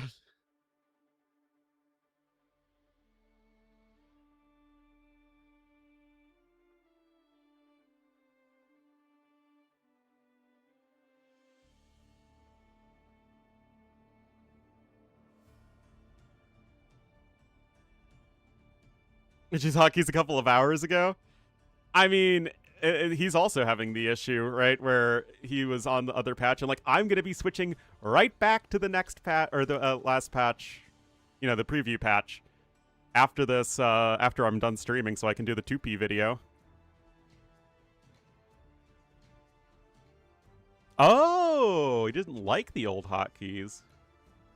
Interesting.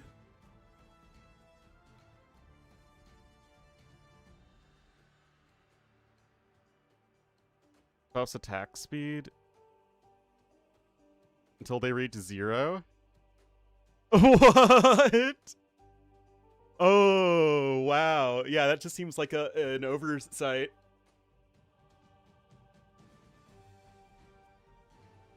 That's pretty funny. I mean, not that you would get Temple Guards with Lautaro, right? Because Lautaro's the Mapuche campaign, and the Temple Guards are the Muisca unit.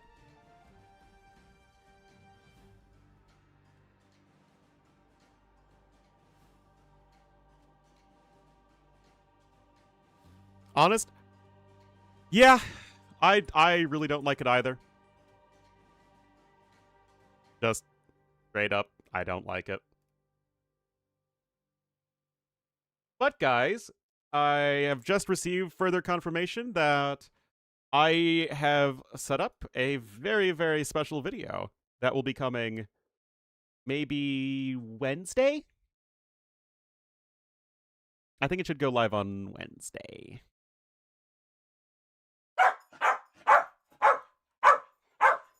One sec, guys.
All right.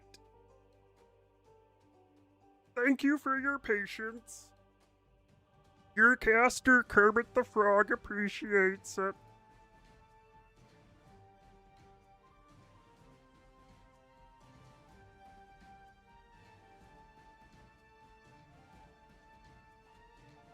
Wait, where did the draft go?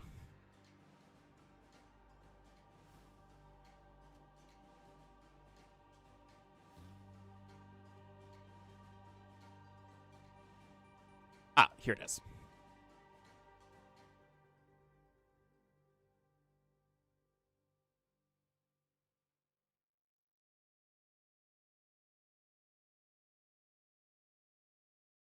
Or Sesame Street? I should have, yeah.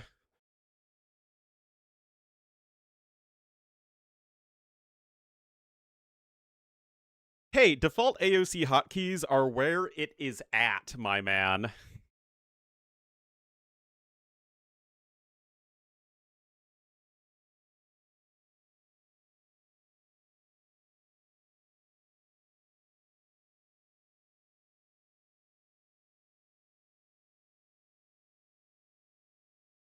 Production hotkeys closer together? Ah.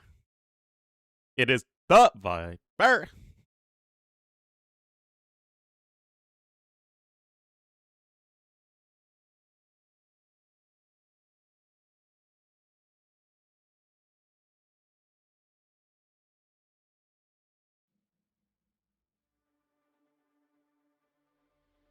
Indeed, it is the Viper.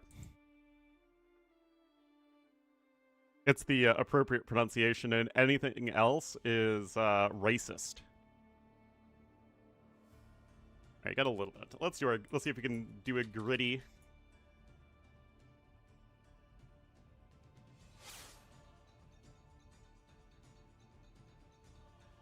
All right. Civ has the fastest attacking version of a non-unique unit. Interesting. Imperial Age, unique tech costs less than 1,000 resources, misses an entire standard unit line without direct replacement. Melee, unique unit does not have a shield. As a ranged unit that can fire multiple projectiles, and Civ emblem has red color. This is interesting.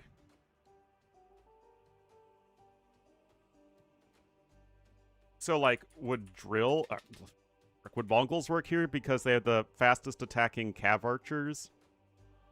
And also drill is, I think, 950 resources? Yeah, okay. I invented this one. Let's see. This is an entire unit line. Urchins.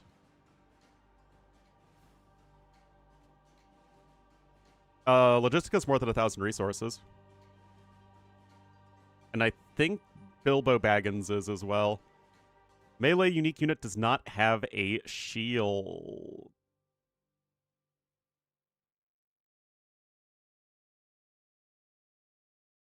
Yeah, Japanese. The Bushido. All right, so yeah, humans work here. Wait. How much is freaking human mercenaries?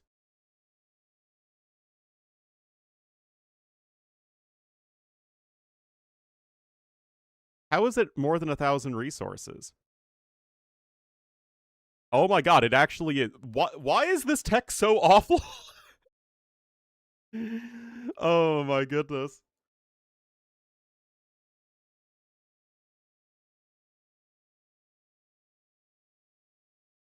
All right, well, it doesn't work for Chuko New.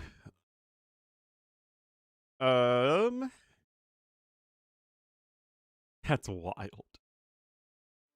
Literally more expensive than drill. Oh yeah, Wei and Shu.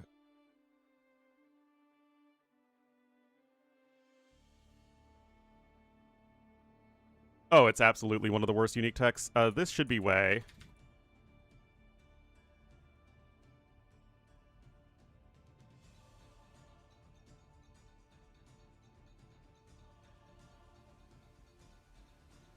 Oh yeah, turtles also do.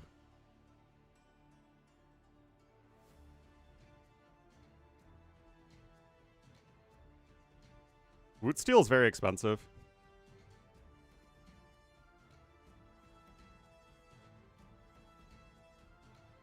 I mean, it's extremely good, right? Bolt magazine's pretty expensive. I think it's gonna be a fair bit more than 1,000. Yeah. I just had like a really bad stitch in my side for some reason. I think Bugs Vigar is also too expensive. Yep, it's might even just be Woo. All right, this one should be very easy. Yeah, Bugs Vigar is pretty expensive.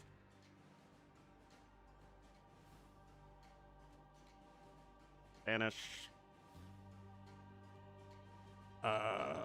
Let's see. Bengalis.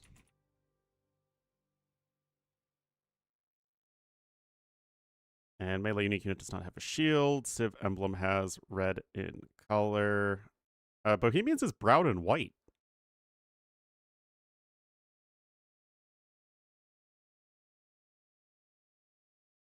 Mayans. What? Oh wait, melee unique. Oh, I was still thinking of this one.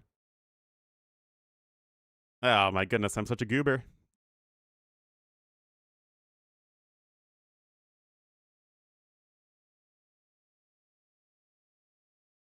All right, it can still work.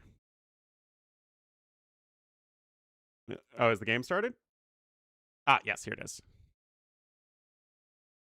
Yeah, two tones also would work. Not the worst one ever, for sure. Oh yeah, Spanish also would work here for sure.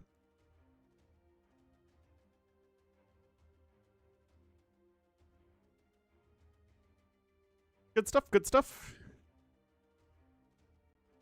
Can we see the Bohemian emblem again? I just think of it as brown and white. Why do I keep on clicking on Captain's mode?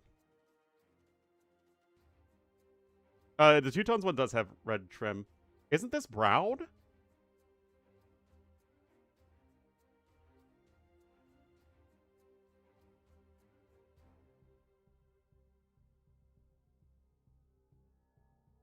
I mean, I am colorblind. It is true that I'm colorblind. I have always thought it was brown.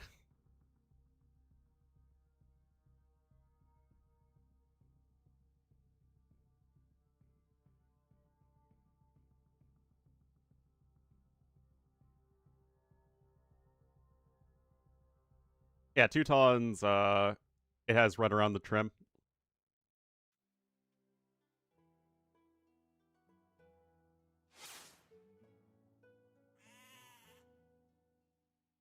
All right.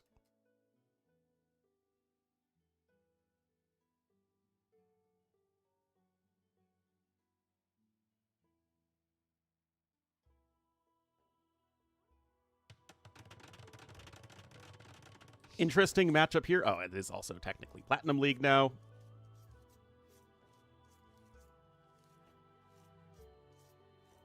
Alt Z? What? Why?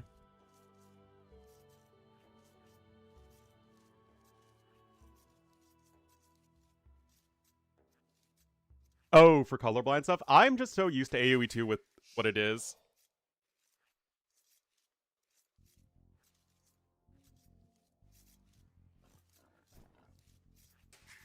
Your data has been harvested? Uh-huh. Anyway. Here we are. Dark versus Viper. Definitely both players underperforming relative to their expectations in their first round, so I'm kind of interested to see how this one is going to go. We'll have Dark here in the blue as the Armenians to the northwest, and a Viper in the yellow as the Burgundians here to the southeast. So, two civilizations that we don't... I mean, honestly, we see a fair amount of variety here. The neat thing with Quarry is that there are a lot of different civs you can play. That said, it feels like the opening is so wide that you kind of still have to go very aggressive. Now, Burgundians, because of Flemish Militia, can certainly do that, no problem now. At least until the next patch, when they're going to lose to Men-at-Arms. And then Armenians are also a pretty good aggressive civ. I don't know, the thing with Armenians is, like, it requires a big investment for them. They're not a good low-investment aggressive civ in the same way that, like, Malay or Romans are. Right? They have such strong economies that you can just, like, make some swordsmen and not invest too much into it. And apply a ton of pressure. Armenians, you need to get that longswords upgrade to really feel, you know, especially strong in the early game. And that, which is expensive, and although the Armenian eco is good, it's certainly, you know, in the top half of civs. It's not, like, crazy, crazy good.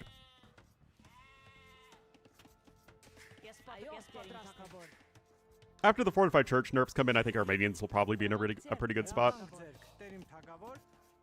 Losing men-at-arms? No, the Flemish militia are losing 5 HP. So they lose to men-at-arms. Which they should do, by the way.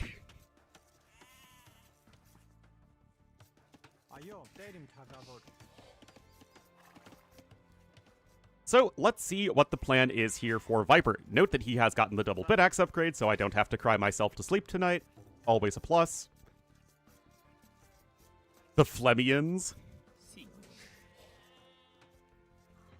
Alright, early barracks here for Dark, but like I said, there's nothing, like, inherently amazing about this, pressure from Armenians. I think, it's still a shot lottle. I know a lot of people have asked that. It's just the shot lottle still. I want to cry myself to sleep. I have plenty of other reasons I can do that. But still, there's nothing inherently wrong with this Armenian pressure. You still at least have the discounted, mule carts, which is nifty. Viper just pushing in some extra deer here, knowing that Burgundians especially are not going to want to hang around in the Dark Age. They have no good reason to. Can even convert to stable. The Mapuche don't have redemption. The Muisca and Tupi do, so they can convert stables. And Incas still have it as well.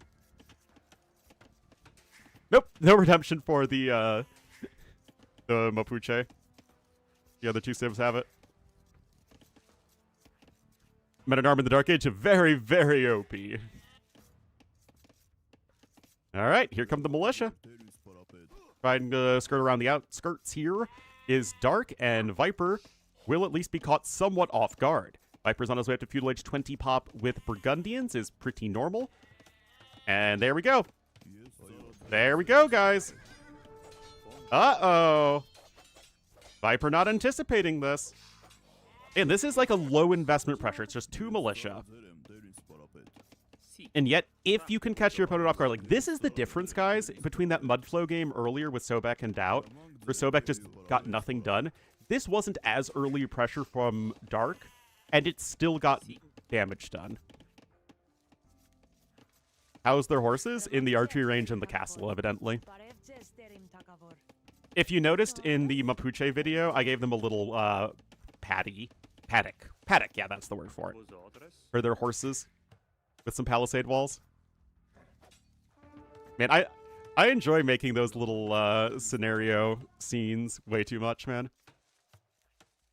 I started well, they're both just going for Feudal Age. So they're making it, if not like exactly Arabia-esque. One might even call it Arabesque. That's like a ballet thing, right? I'm pretty sure. Alright. Actually, it is Dark in the game. Dark is like a professional ballet dancer, by the way, guys. I know that's like one of the most Russian-sounding things possible, but yeah. Legit super talented. Anyway, here we are, guys. Flemish Militia. Very quick train speed, remember.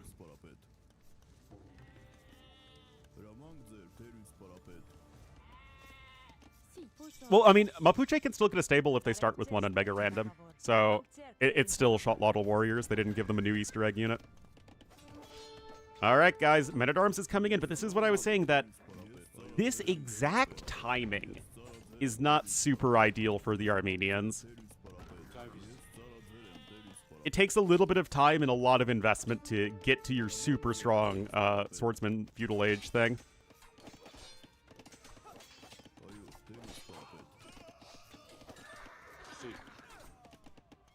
Ow. Yeah.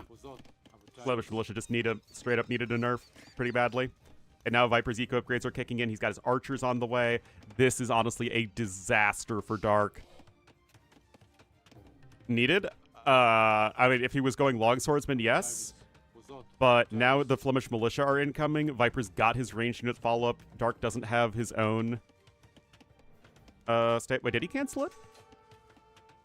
No. No, he got it. Oh, he actually just got Loom. That's risky, but still. Arch is on the way. The issue is that Viper's just faster here. Now, it's true that the Flemish Militia are not that good versus buildings, at least relative to an infantry unit. They're, in fact, exactly as good as scout cavalry.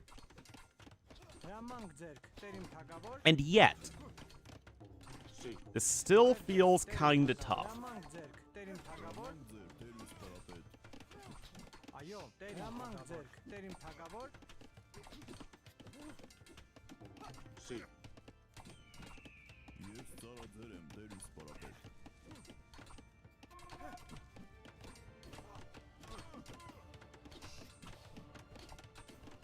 All right, so 9 army to 2, and this is my concern here for Dark because he's down in archers or ranged units in general. So how exactly is he supposed to catch back up in army numbers?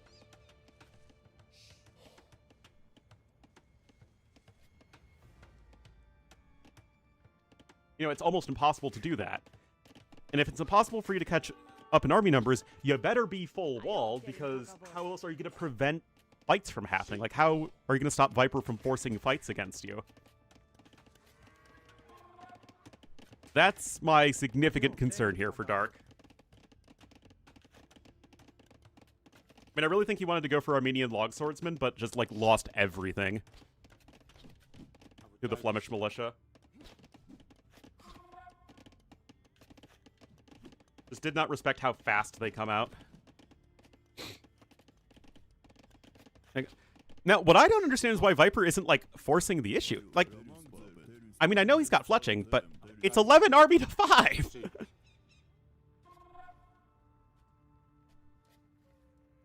Is declining in skill? I mean, I don't think Viper's declining in skill.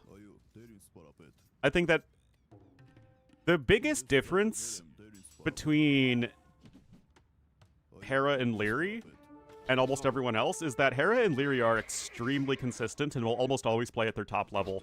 Viper doesn't really do that anymore.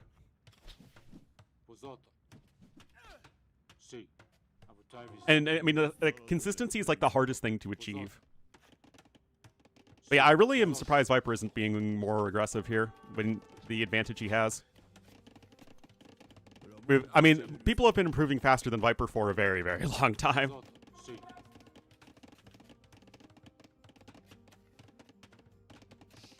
Realistically, Viper probably stopped, you know, grinding hard and trying to improve as soon as he got the Facebook deal, and, like, mega especially after the baby was born. Which helps? Yep.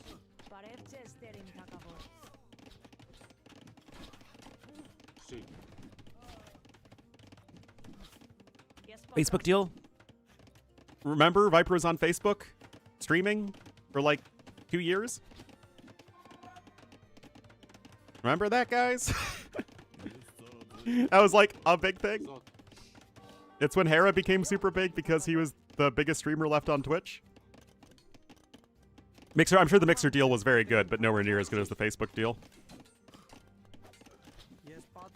Anyway, guys, this is actually interesting because Viper is still taking good fights. That's the most important thing.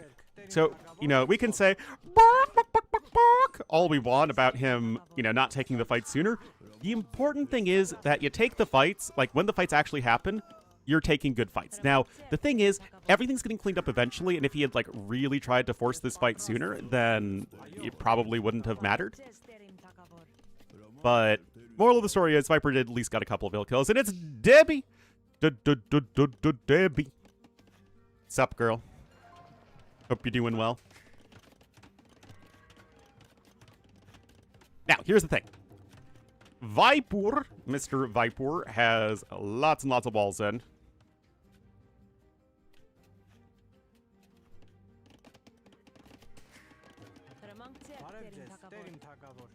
So, both players need to be careful, of course, about the reeds. Only 50 wood on them. Very fast to chop through, obviously. And both players are on the way up to Castle Age. So, despite things looking really bad for Dark, I do think that because Viper wasn't that aggressive, it gave Dark an opportunity to take a good enough fight to get rid of Viper's army. Remember, Viper was like at 11 army to 5 or something like that, and Viper walked away from it. You're all back from the dead? That's always good. That's always good. I'm alright. I am hanging in there. The drunked out fire cookhouse? I was there. I very much remember it. Oh my goodness. Everybody except Nilly loved it. And that's absolutely understandable why Nilly did not love it. The issue is that you're literally drunk. You're very obviously drunk. And working with a Microsoft-sponsored product. It does not look good for Microsoft. Alright. Fortified Church coming in, and like I said, guys, the game is now more or less in a state of equilibrium. Res collected are pretty comparable. Dark really should get that Armenian bowsaw upgrade. It was just for them being too drunk. I don't think there was anything that was said that was, like, so especially inflammatory. But I would not be surprised if World's Edge did not want that on there. And yes, of course, there's plenty of irony with Bill Gates and Epstein and stuff like that, but Nilly isn't exactly as powerful or influential as Bill Gates, so, you know, the same rules don't apply to him. Alright, Mangonel coming in. Viper does have Wheelbarrow. I mean, he's doing a great job getting those Burgundian eco upgrades. Second TC on the way for him.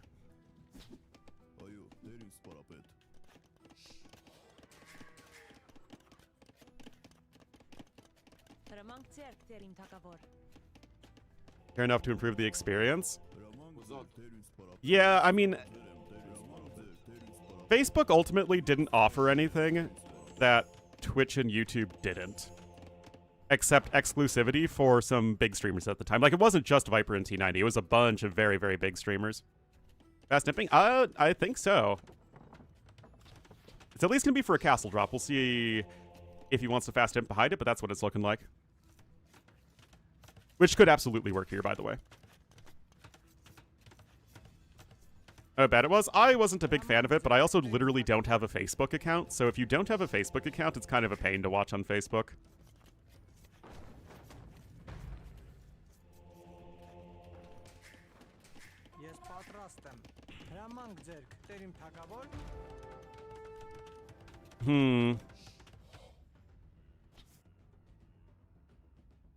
I like how both players are making sure that they're not getting flanked there.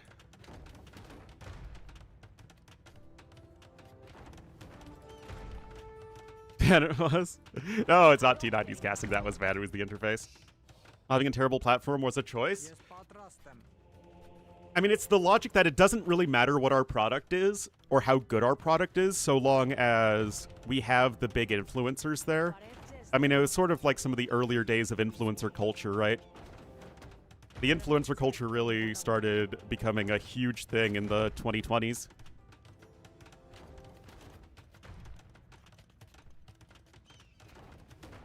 Oh yeah, what is the killer pigeon thing?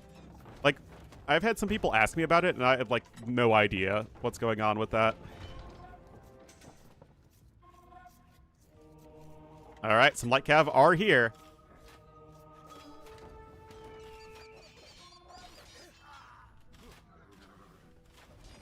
A YouTube video? Skirm's being a bit annoying here. Still have to be very careful, though, as Viper. He probably suspects a fast imp at this point. He's on double stables. But he's only with an 8 ability. Like, he's on 2 TCs. He's on a better eco overall, especially since he's got those nice eco upgrades.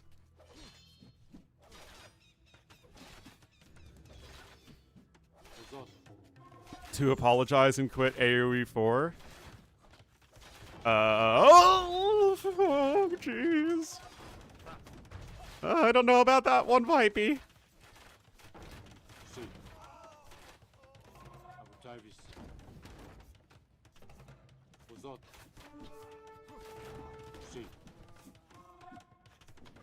With him losing the job. I mean, Red Bull doesn't mess around with those sorts of things. It's on anybody who works for them to not do anything that would make Red Bull look bad.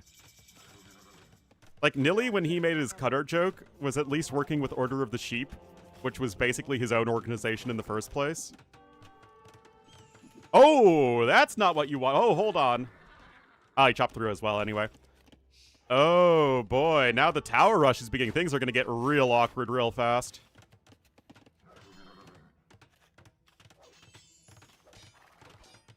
Oh, boy. Yes, Dilly did apologize and apologized quite quickly, if I recall correctly.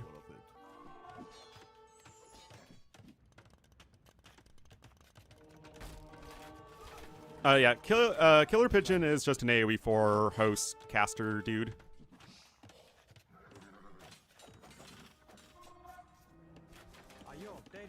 He filed for review and then Red Bull had already gotten a replacement, so he streamed and apologized. Oh, he didn't even make the joke on stream? Like, he just made it in Twitch chat? Update on Hidden Cup? Hidden Cup as a concept seems to have run its course, I think. The last Hidden Cup was like, it's everyone taking it super seriously, so people kind of know who they're playing against very quickly. And even the people watching kind of figured out everyone pretty quickly. And T90's not going to want to host a Hidden Cup unless it's going to be a, you know, huge, huge, huge event.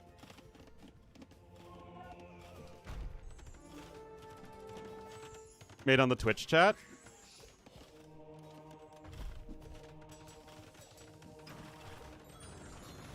What he said on stream? I don't know what he said on stream. By slamming everyone. Well, the whole thing was done originally so that people didn't get nervous going up against Viper. But the pro scene is also way more stratified these days, where it's like, not just is it Hera winning everything, but it's also Hera winning, and then probably some combination of Viper and Yo and Leary getting top 4. And then you have, like, ACCM and Hart and Tato right below that. And it's like, it's literally like every level, it feels very cut and dry. Anyway, obviously this is super over. Great counterattack from Viper.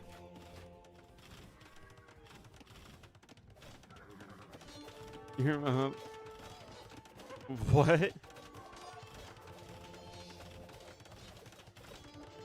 That's, I mean, it's just a stupid joke.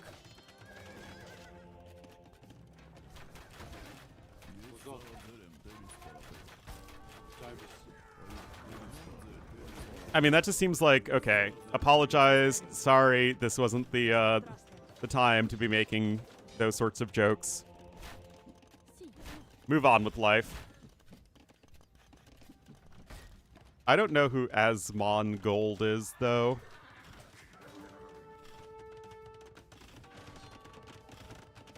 So hard. Ah. I mean, that's definitely not appropriate. The dead. Oh, jeez. That's so creepy. Yeah, I remember that. Like, ugh.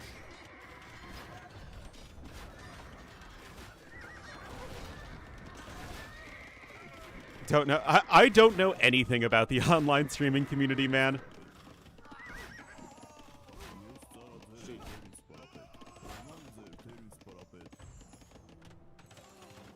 mean, Viper has lost most of his units, but his eco is so far ahead at this point that it really shouldn't matter.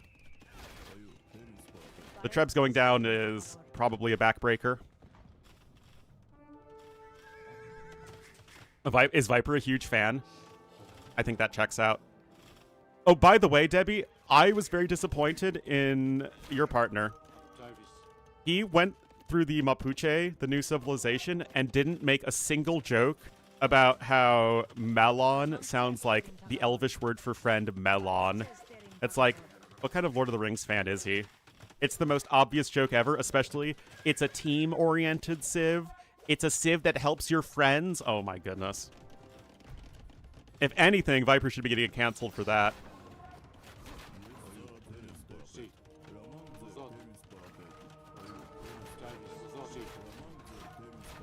Like, if any, I could rely on anyone else in the AoE community to make that Lord of the Rings joke.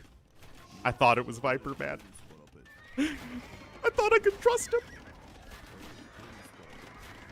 him. Honestly, this isn't the greatest fight from Viper. Again, I still don't think any of this actually matters.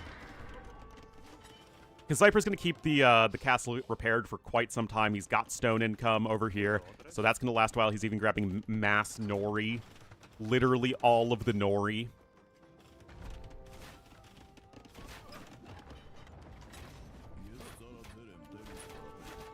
Yeah, 20 composite bowmen. Well, then you still don't have the Trebs, though. And of course, you can't train composite bowmen and Trebs at the same time. Yeah, I mean, Dark's, like, completely dead in the water. Even getting vineyards. Oh, my goodness. Okay, Viper's actually done repairing. Thinking that castle just isn't worth it. Now, unfortunately for Viper, he can't really deal the killing blow until Imperial Age if Dark wants to sit around in this little corner. 30 comp bowman. I don't know why Twitch decided to hold that. I have no idea. Dead in the water? I think that it's dead in the water because it's like referring to a boat, right? If the ship is dead in the water, it means it's not able to go anywhere. So I think it, like, the ship is becalmed, like a sailing ship. And then, you know, it's dead in the water. It's not going anywhere. Or, you know, with motorized ships.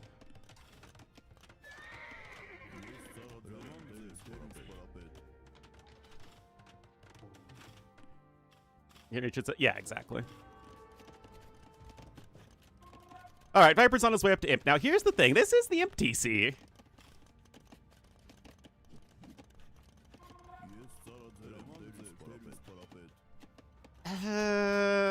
No way Viper throws a game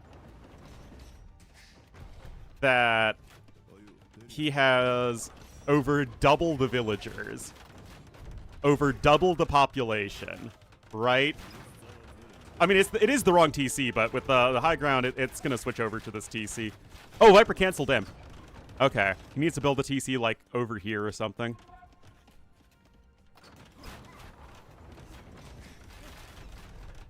And he's just using it to make more Cavalier. Yeah, I think that's the correct move. Like, the thing is, going Imp is the worst thing against this exact push, but if you just make army here as Viper, you're just going to kill the entire army and win the game that way. So I think that's actually the correct move here from Viper.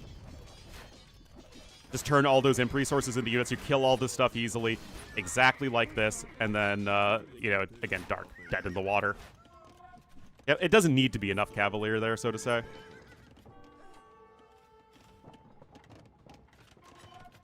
So long as the Trebs get sniped, it's all good in the proverbial hood. Tries to add another TC there in the middle. Viper adds a TC there. I mean, Viper's going to have almost all the resources on the map. Like, if Viper didn't have his opponent's gold either, then, like, maybe we can talk. But he does. I mean, even if he didn't have the gold, like, what are you going to do? You're literally going into the frickin' skirmishers. Uphill.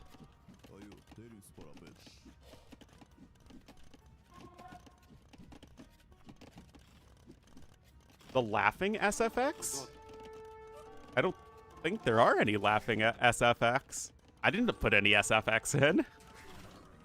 I like never do that. That's way too much effort.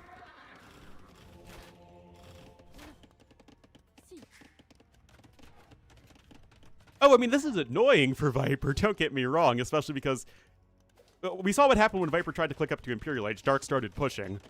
But, I mean, Viper's going to get to straight up 200 population soon. Now, you could argue that Viper should go Rams, and oh, actually, never mind. Viper's literally doing just that. Okay, so that's how Viper wants to close out this game. I mean, this is a game that has realistically been over for a very long time.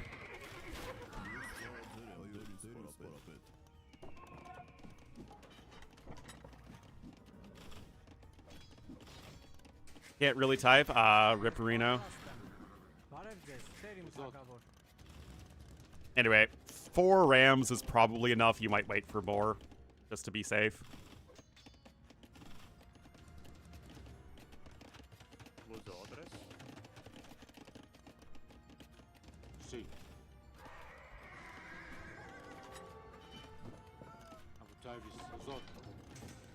Gonna try for another cast. Like, this castle does so little, man. Tire him out, I doubt that's an issue. It's a play all 3, it's not a best of 9 or anything. Like, I know Dark is a lot younger than Viper, but that's I don't think that's gonna be an issue. Viper still has it in him to play 3 games of AoE too.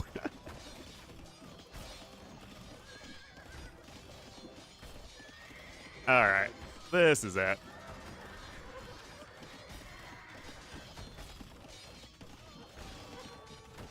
This is it.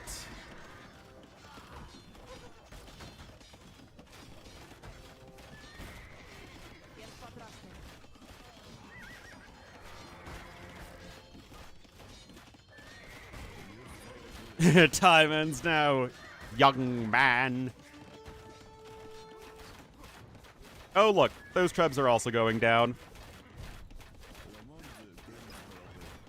Literally everything is dying.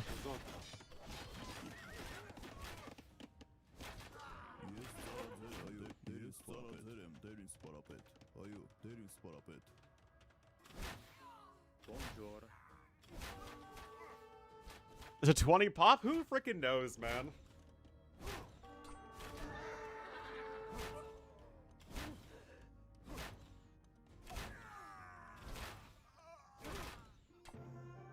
Here's GG. Alrighty. Well, obviously Dark a bunch of units killed, but the economy difference was just comical. I don't think the fast imp idea was necessarily bad. I don't think, like, there's nothing wrong with it. It's just he didn't defend his flank properly, and he just lost his entire eco, and then that stalled out the push way too much. So, game number 1 there, going to Viper. I mean, it was reasonably close for a while, but yeah. Overall, not gonna do it.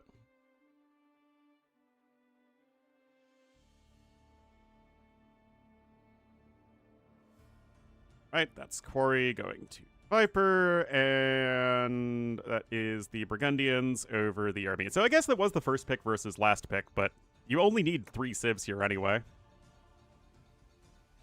So we have High Tides and Coastal Arena. And Coastal Arena will indeed be the next map. Oh, jeez. Hammer nonsense.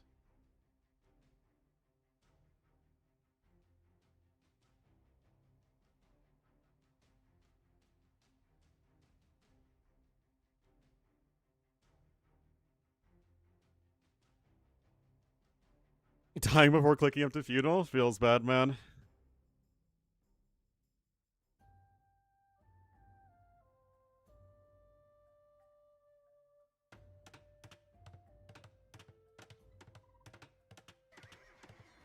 Damn, the Mapuche video isn't even doing that well relative to the other videos I did. I guess it's because other people also do civ overviews, but I mean, this one's... I don't think anyone's done a deep dive on the civs yet.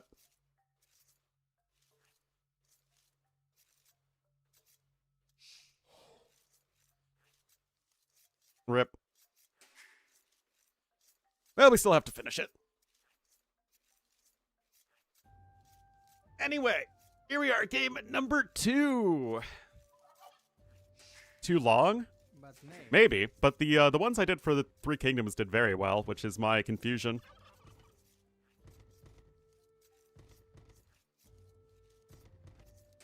Anyway, guys, here we are. Aztecs here for Viper to the southwest in the yellow, and to the northeast in the blue as the Italians. It will be dark.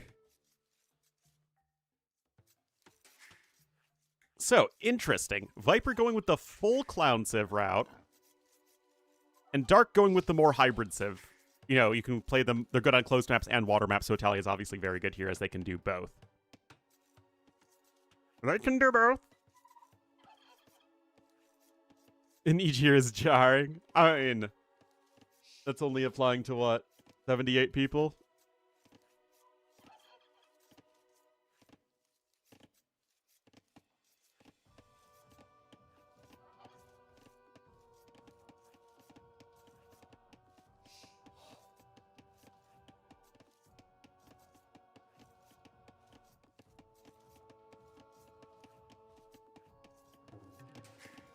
I think Aztecs, yep. Could do that, for sure. Note that we only have now 5 bills on Food for Dark, so this is actually a prepared build. Oh, wait a minute, what? I thought he would be, like, rushing up a dock or something.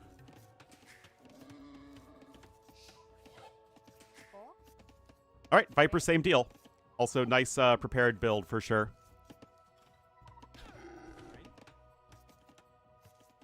For sure.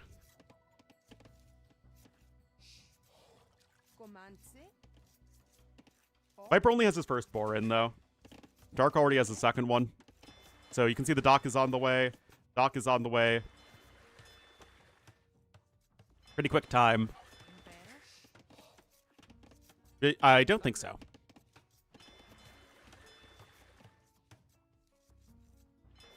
Alright. Fisky mothers are fisky mothering. As the fisky mothers so often fisky mother.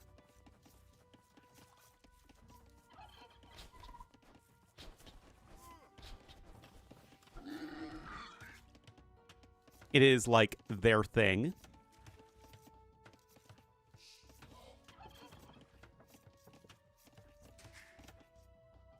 Arranged in dark space. Oh my goodness. That's degen.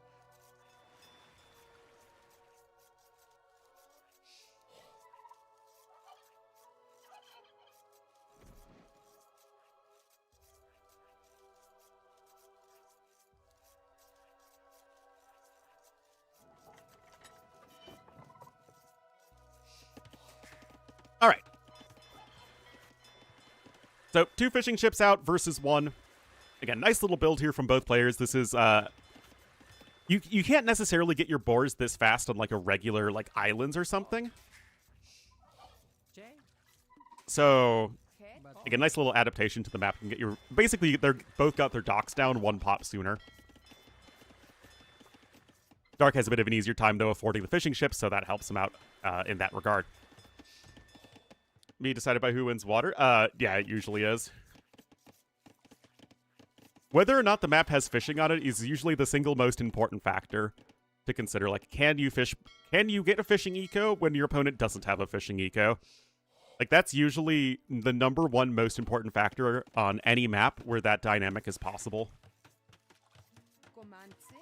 That said, we have seen players win games on this map where they didn't have any water control, but that's usually because their opponent couldn't have much of a fish boom either. Like, it's one thing to not have water control, it's another thing that at least you snipe all of your opponent's fishing ships. Like, you might not have water control afterwards, but yeah, if it's fish boom versus no fish boom, the guy with the fish boom almost always wins. Note that Viper is actually going to have 5 vills over here, or 4 vills on the shore fish, and 1 on the oyster, and 6 vills here on the forage bushes. I mean, this is a plenty on food here.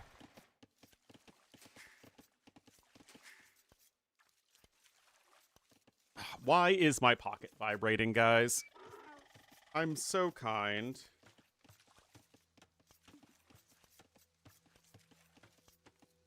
Holy Roman Emperor saying no credits for the discovery. Rip.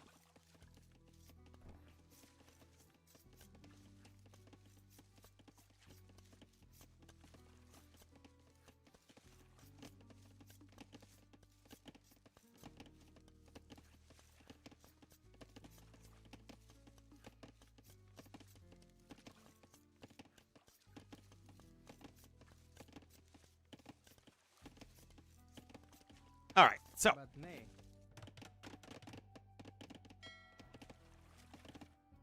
with the vibrate donate button, if only, man. I mean, anything to get the views. Oh, hey! I didn't even notice that at first. All right, here we go.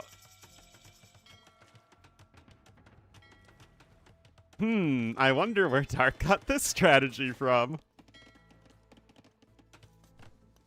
Viper going FC here.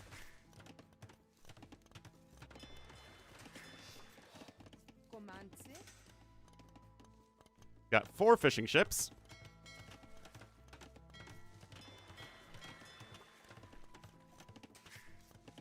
Bendarm upgrade is incoming, though. I like the placement of the Market Blacksmith, though. It just sort of already restricts your opponent's movement. Like, actually, look at this here from Viper.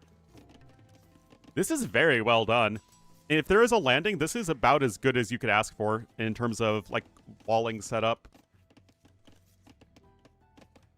Definitely intentional. Collect 1 resource. Yeah. I mean, probably wouldn't come from the TC and would probably be broken then. Alrighty, but, of course, it doesn't matter if the skeleton of your defensive is very good if you don't flesh it out, and right there, guys, the men-at-arms happen to come in at the perfect angle. Oh, my goodness. That said, Viper's already well on his way to Castle Age. He's going over to gold right there.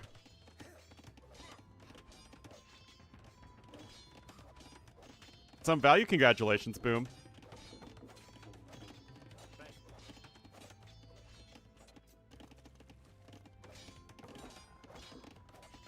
Alright, Arson's in, but I'm still not too sold on this doing a whole lot as Viper, again, almost to Castle Age.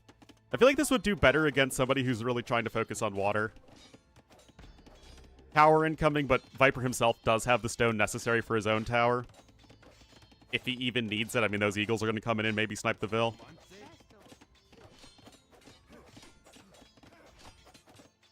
Oh my goodness.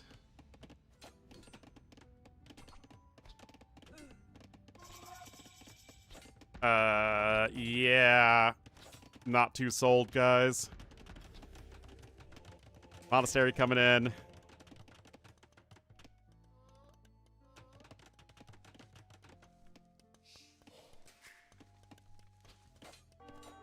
I guess there are some fire galleys too. It is 3-1. Oh, that looked weird. Did you see the galley on top of the fire galley? It looked like a new ship.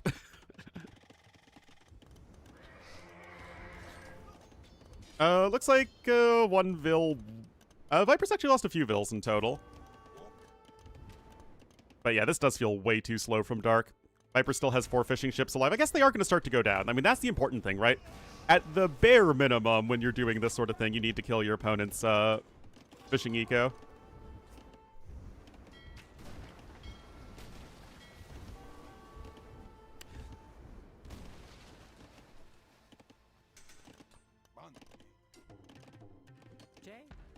Anyway, Viper seems fine. He's getting Bowsaw.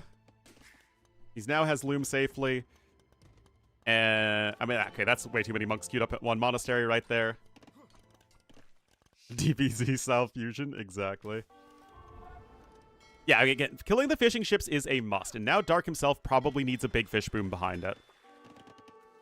Extra docks on the side seem like a good idea. And forward, he should be. Ah, there we are. Okay.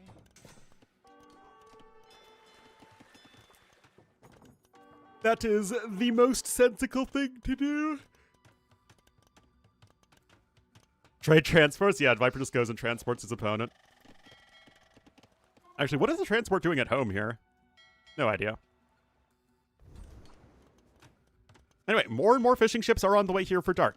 He is on his way up to Castle H. His eco is obviously way better at this point as well. So, the push didn't start out very well. He lost the forward villager. The men-at-arms didn't get any initial kills. Was able to get 1 kill over here, though. So really, it wasn't so much the landing that did anything. It was just the fact that Viper had to react to defending it, so he lost water. So honestly, maybe this is the right idea here from Dark. That said, you're still a ways off from Castle Age. I love that Viper has downloaded more RAM. And this is very scary.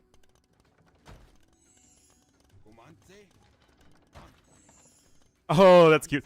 Viper ejected the injured Eagle Warriors so that it was only the full HP ones that were garrisoned initially. That's some Viper stuff right there. Like, it used to only be Viper who did that. Now, obviously, way more players will do that, but it's still characteristic of Viper, shall we say. Oh, look at this! More men-at-arms are coming in. That's whimsical.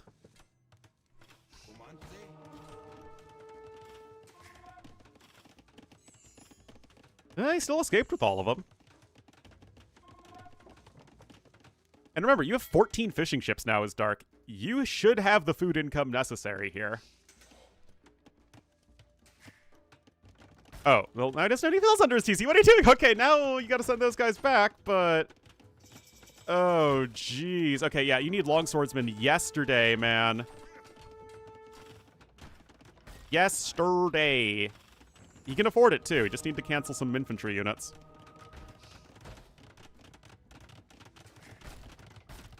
It's 50 vills to 35. You need longswordsmen, though. Oh, actually, 1 monk got sniped. Oh, is that enough? Is that not in range? I don't think it's in range, guys. Nope.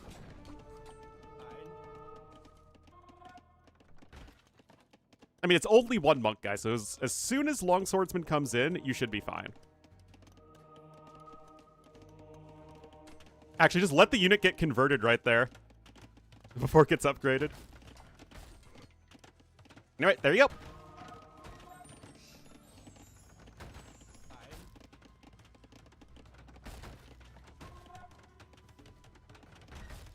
Probably also should go ahead and get squires.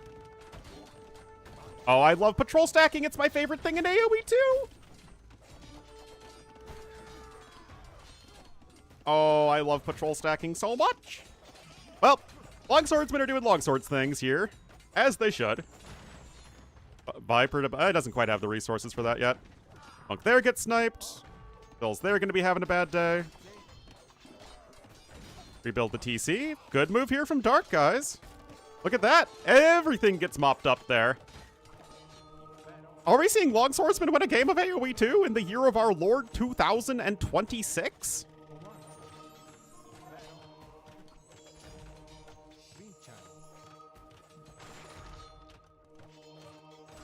Okay, well now Viper's on 2 monasteries. 11 swordsmen! Dude, look at this!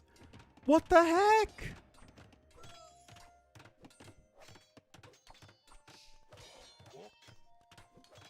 Okay, like now your opponent is like all monks.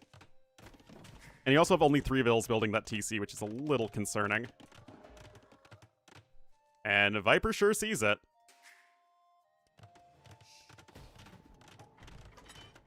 I don't know, guys. Like, this is way too many. Way too many swordsmen queued up. Like, you need squires. You need to probably want some more blacksmith upgrades. What can you do against those monks? Have so many swordsmen, it doesn't matter. Oh, that's the worst thing you could... Like, it doesn't matter what the unit is. Not... Committing and then running away is, like, literally the worst thing you could ever do against monks. Anyway, here comes the castle. The chateau, if you will.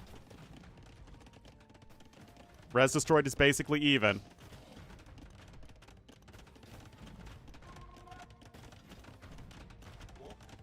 Yeah, it's huge that this this wall was never rebuilt. so Viper could just walk back in even though he doesn't have any like anti-building siege. No, it's a play all 3.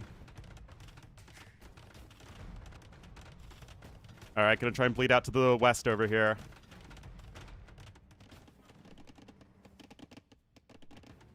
Like, look how many swordsmen there are. Okay. It's like saying I object during the wedding. Dark now a bit housed.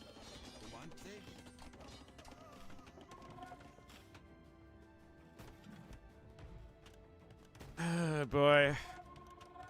Score still is ahead for Dark, but remember, part of that's water. Those Scorpions are going to go down. Remember, still no Squires. Oh, no, sorry, he did get Squires. Missed that. Viper.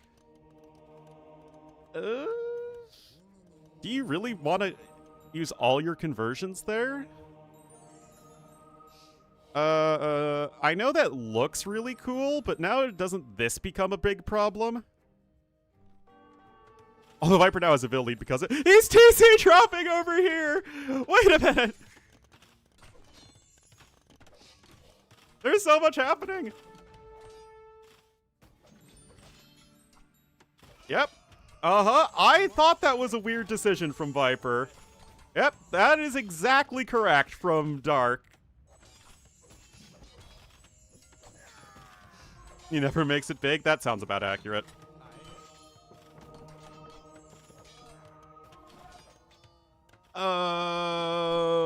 I mean, I guess that TC isn't happening.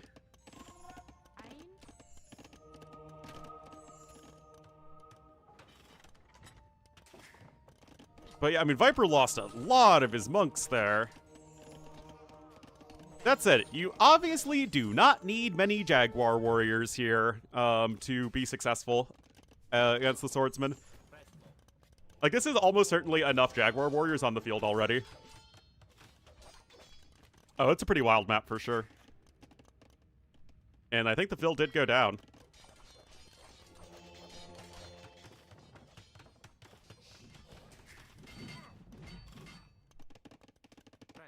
This is actually still open. Viper can afford another castle, by the way. The res collected are basically even. Viper's on a second TC. Remember, Viper still did convert a lot of those Vils over there. I don't think it was worth it all losing all the monks, but still. Also, the fishing ships are getting less and less efficient over time. Viper still has this one alive. Yes, Dark can make Genbo soon. Still, Jags have 2 Pierce armor. Oh, yeah. That actually was probably the game-losing move. Not defending that. Unless there's a transport ship coming out. Okay, yeah, that needs to be like over here so you can Dunkirk those Vils. Then Viper doesn't need to do anything different right now. Yeah, now, this is kind of like the last game where it's like, it's interesting, and then you just lose all your Vils. Like, Viper legit killed almost half of his opponent's eco right there. Attack to the Jag. They have 15 base attack.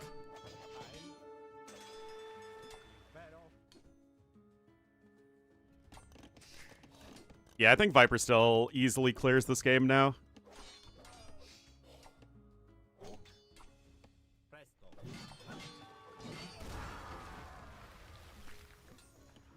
Oh, that's Viper's talk! Oh my goodness, guys. Oh my goodness. That's why Viper wasn't taking the fight.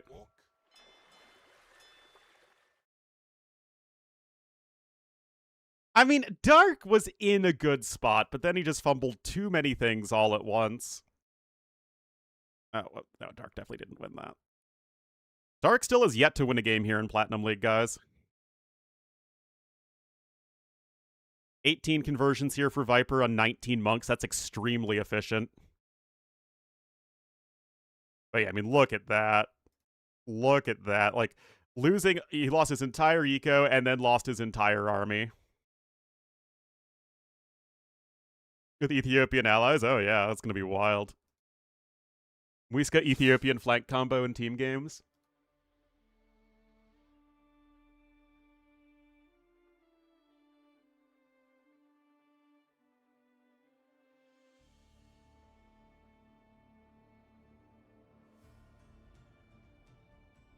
All right, so High Tides is the last map. Oh, well. 80 seconds here, and we will get into game number 3.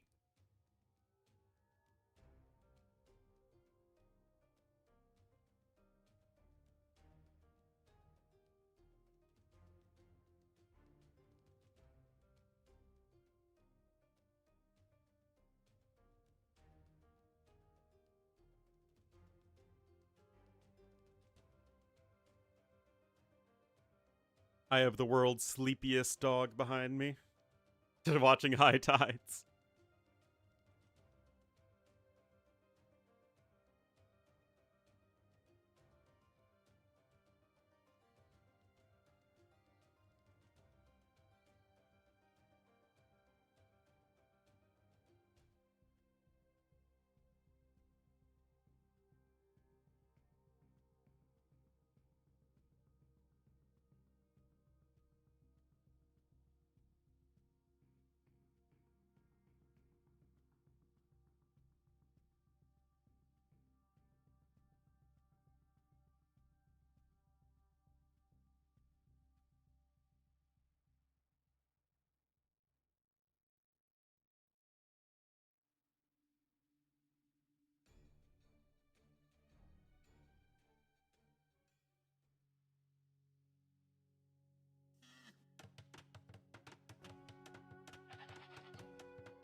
Okie dokie, here we are. Game number 3.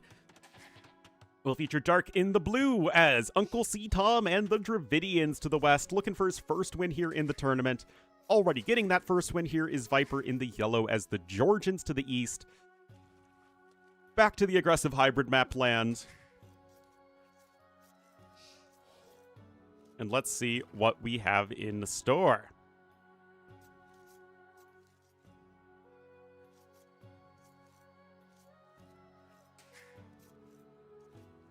I would imagine Dravidians are gonna... I know, I like Dravidians a lot because you can play full water with them, or you can go for, like, men-at-arms on the land. So you can kind of do both.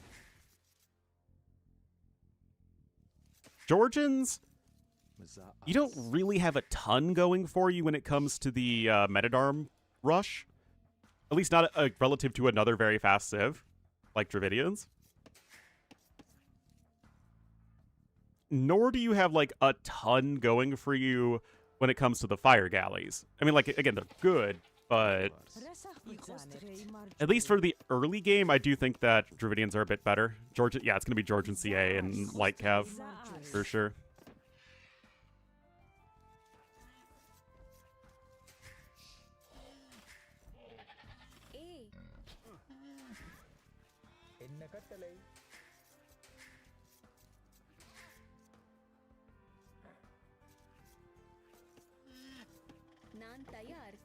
Got the lumber camp.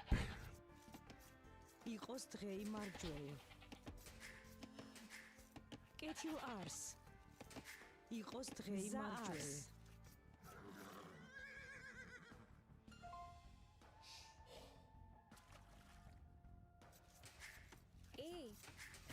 என்ன கட்டளை நான் தயார்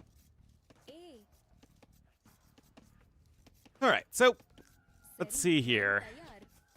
Note that this is different, right? Because the docking is further away, you can see here Dark is playing this like it's an open map. Now, he's going to send the Vil over eventually for the dock, I think at least. But this is an interesting opening because it's all food. It's like you're playing Arabia right now.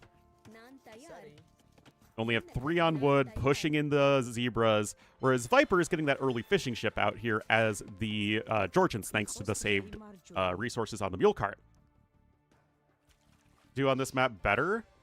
I mean, Lithuanians are also very good. I don't know how much better they'd be than Georgians, if at all. Were they banned? Nope. Nope, just not picked.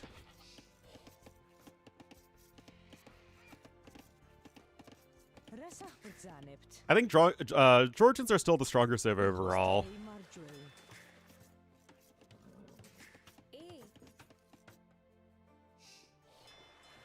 I mean, I'd say the early game is basically even with Georgians, and Georgians are way better in the mid game until post-imp, in which Lithuanians are still better, I think. Well, with relics, that is.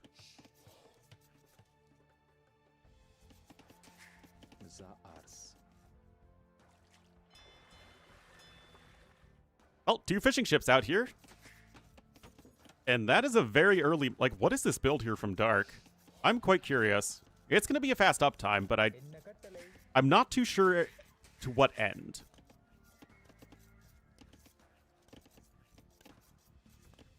Want to see Berserks again one day? Well, that will not be today, Majike. I am so sorry.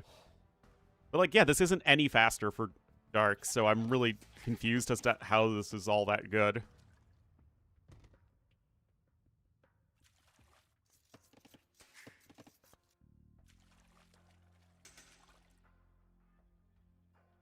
So, they have the same exact uptime, but Viper has 3 fishing ships. I mean, I don't think I need to tell you guys that one of these is very significantly better than the other. They both have a barracks incoming.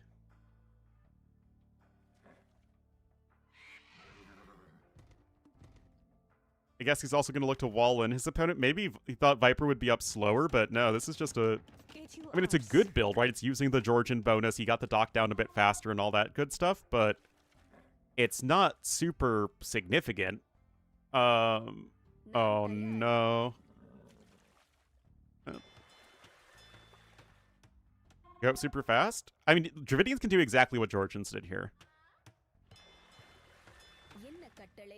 No, the oh no is as much that he got scouted. So, like, maybe he could catch Viper off guard with a fire galley.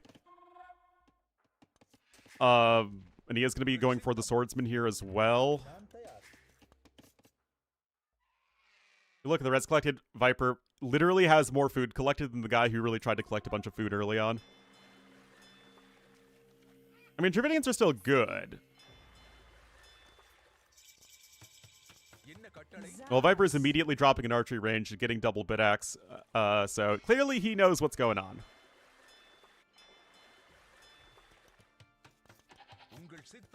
Oh, getting a double bit axe at the mining camp mule cart? That's taboo. I don't know if I could agree with that. I think it has to be at this mule cart. Alright, well, Men-at-Arm is in, but Viper's already got an archer on the way. We have Arson coming in as well, but... I mean, I guess to be fair, mule carts do go down very fast.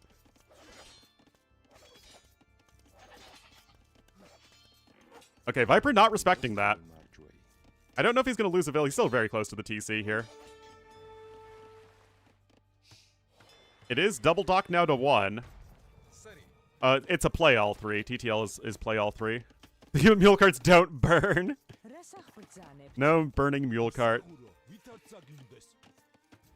I guess they're enough of a unit that they don't have a burning animation. Or like a getting injured animation. I don't know if he could have. Again, you're very close to the TC range here. And the Vils would have to go straight back to the TC, so it's like you're immediately in that line of fire.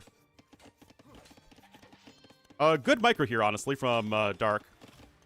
Bad micro here from Dark, guys. I don't know who would ever say that Dark had good micro there. If he didn't take damage with the scout, then it is good micro. But he took damage with the scout, and now... Oh, no. Over soon? Well, as soon as this game's over. It is how a play all 3 would work.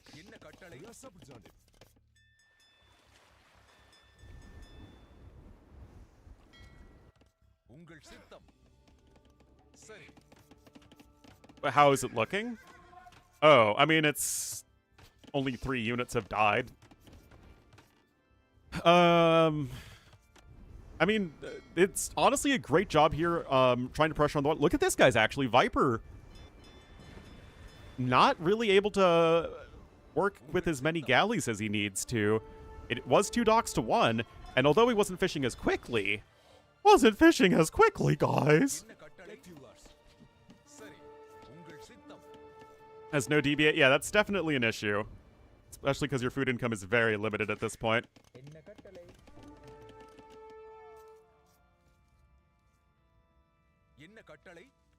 But it could be far worse here for Dark. Viper still only 1 second idle time. He's still ahead in resources. Having DBA is quite important.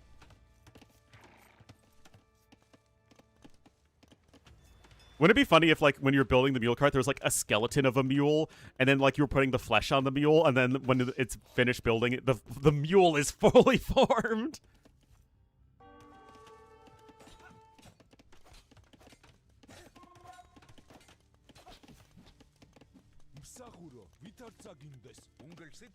Alright, DBA is now in, but Viper has the bigger army over here, as 3 of the military for Dark is Navy. Yeah. That will be for the 2P video, which I will be making later today. I will have it ready for Tuesday. Tomorrow's the Wiska video.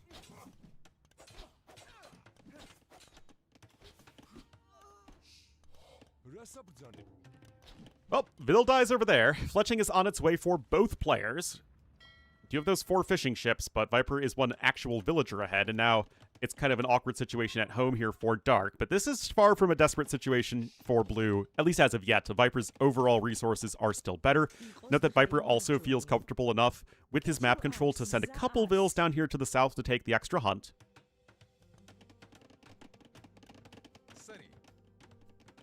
Also, that's not like the men-at-arms are useless, but they're not very useful at this point, as the army composition for Viper, having the ranged units and the scout cavalry, is, for obvious reasons, quite a bit better.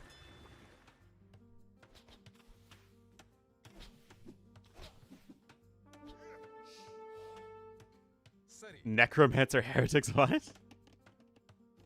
Eagles? Nope. They are not eagerly enough for that.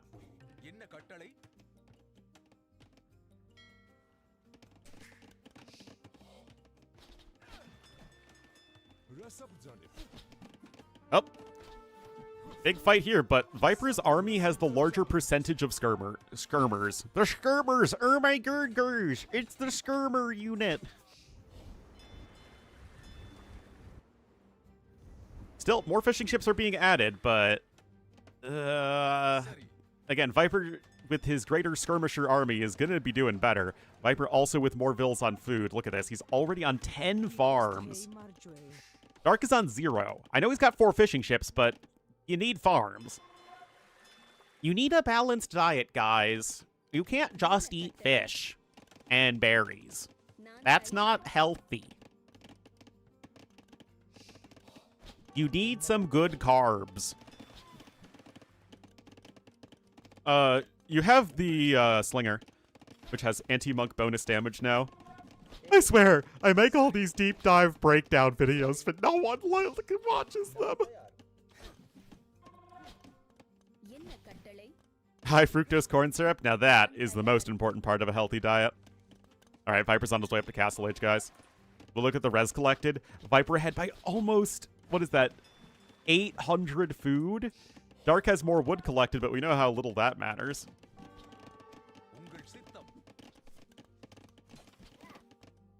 Patrol into each other. That's like the least important part of the video.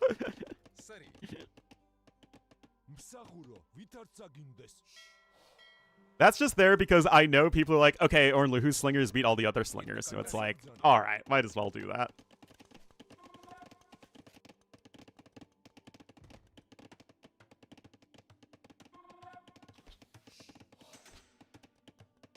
All right, horse collar in for both players, but Dark is just so far away from Castle Age as Viper's food eco is really taking off right now.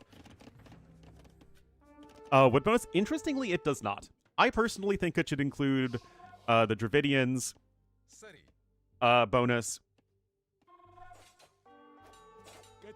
I think it should include the Ethiopians bonus. I wouldn't even hate if it included the free resources you get for Lithuanians and Persians, and also Tupi.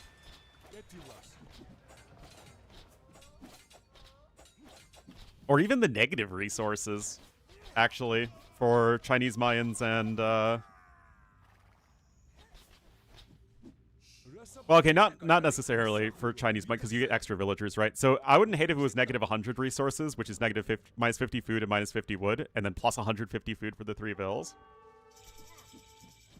An Ornlu superfan, it means that you had some time to kill the last couple days. That's something. That'd probably be confusing, though. So I get why they don't do it. Ooh. For Sicilians? Yeah, I keep on forgetting about it. Uh-oh. And now, guys, it's the combo. It's Light Cav Elite Skirmisher. Everybody's favorite army composition. Oh, look at the KD, guys. Dark just taps out. Could not deal with the faster cast light time. And that's the thing, like, you go for this huge fish boom, and it doesn't matter because it's too slow. The extra food income early on is so much more important than the extra food income later on.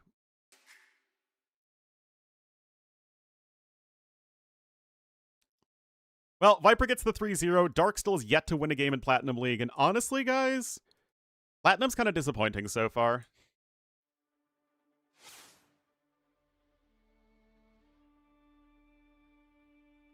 It feels like all the Gold League players are just getting bopped over and over and over again.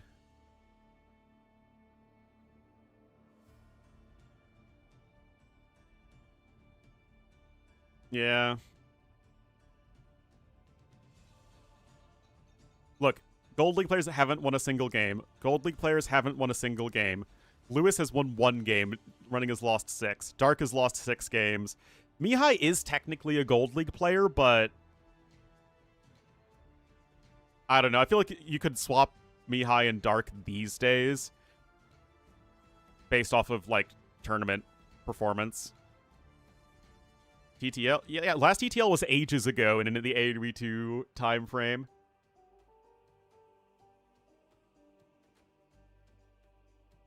Did freaking Andy come up from gold? No, he was Bloom Plat. No, Dragonstar actually wasn't Platinum last season.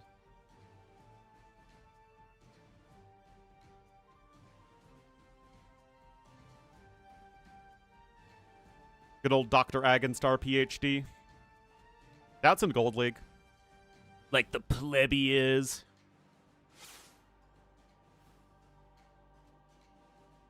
Anyway, guys, that will be it for me today. Thank you guys so much for watching. I've got a 2P video to make, so appreciate everyone tuning in and all that stuff. See you tomorrow.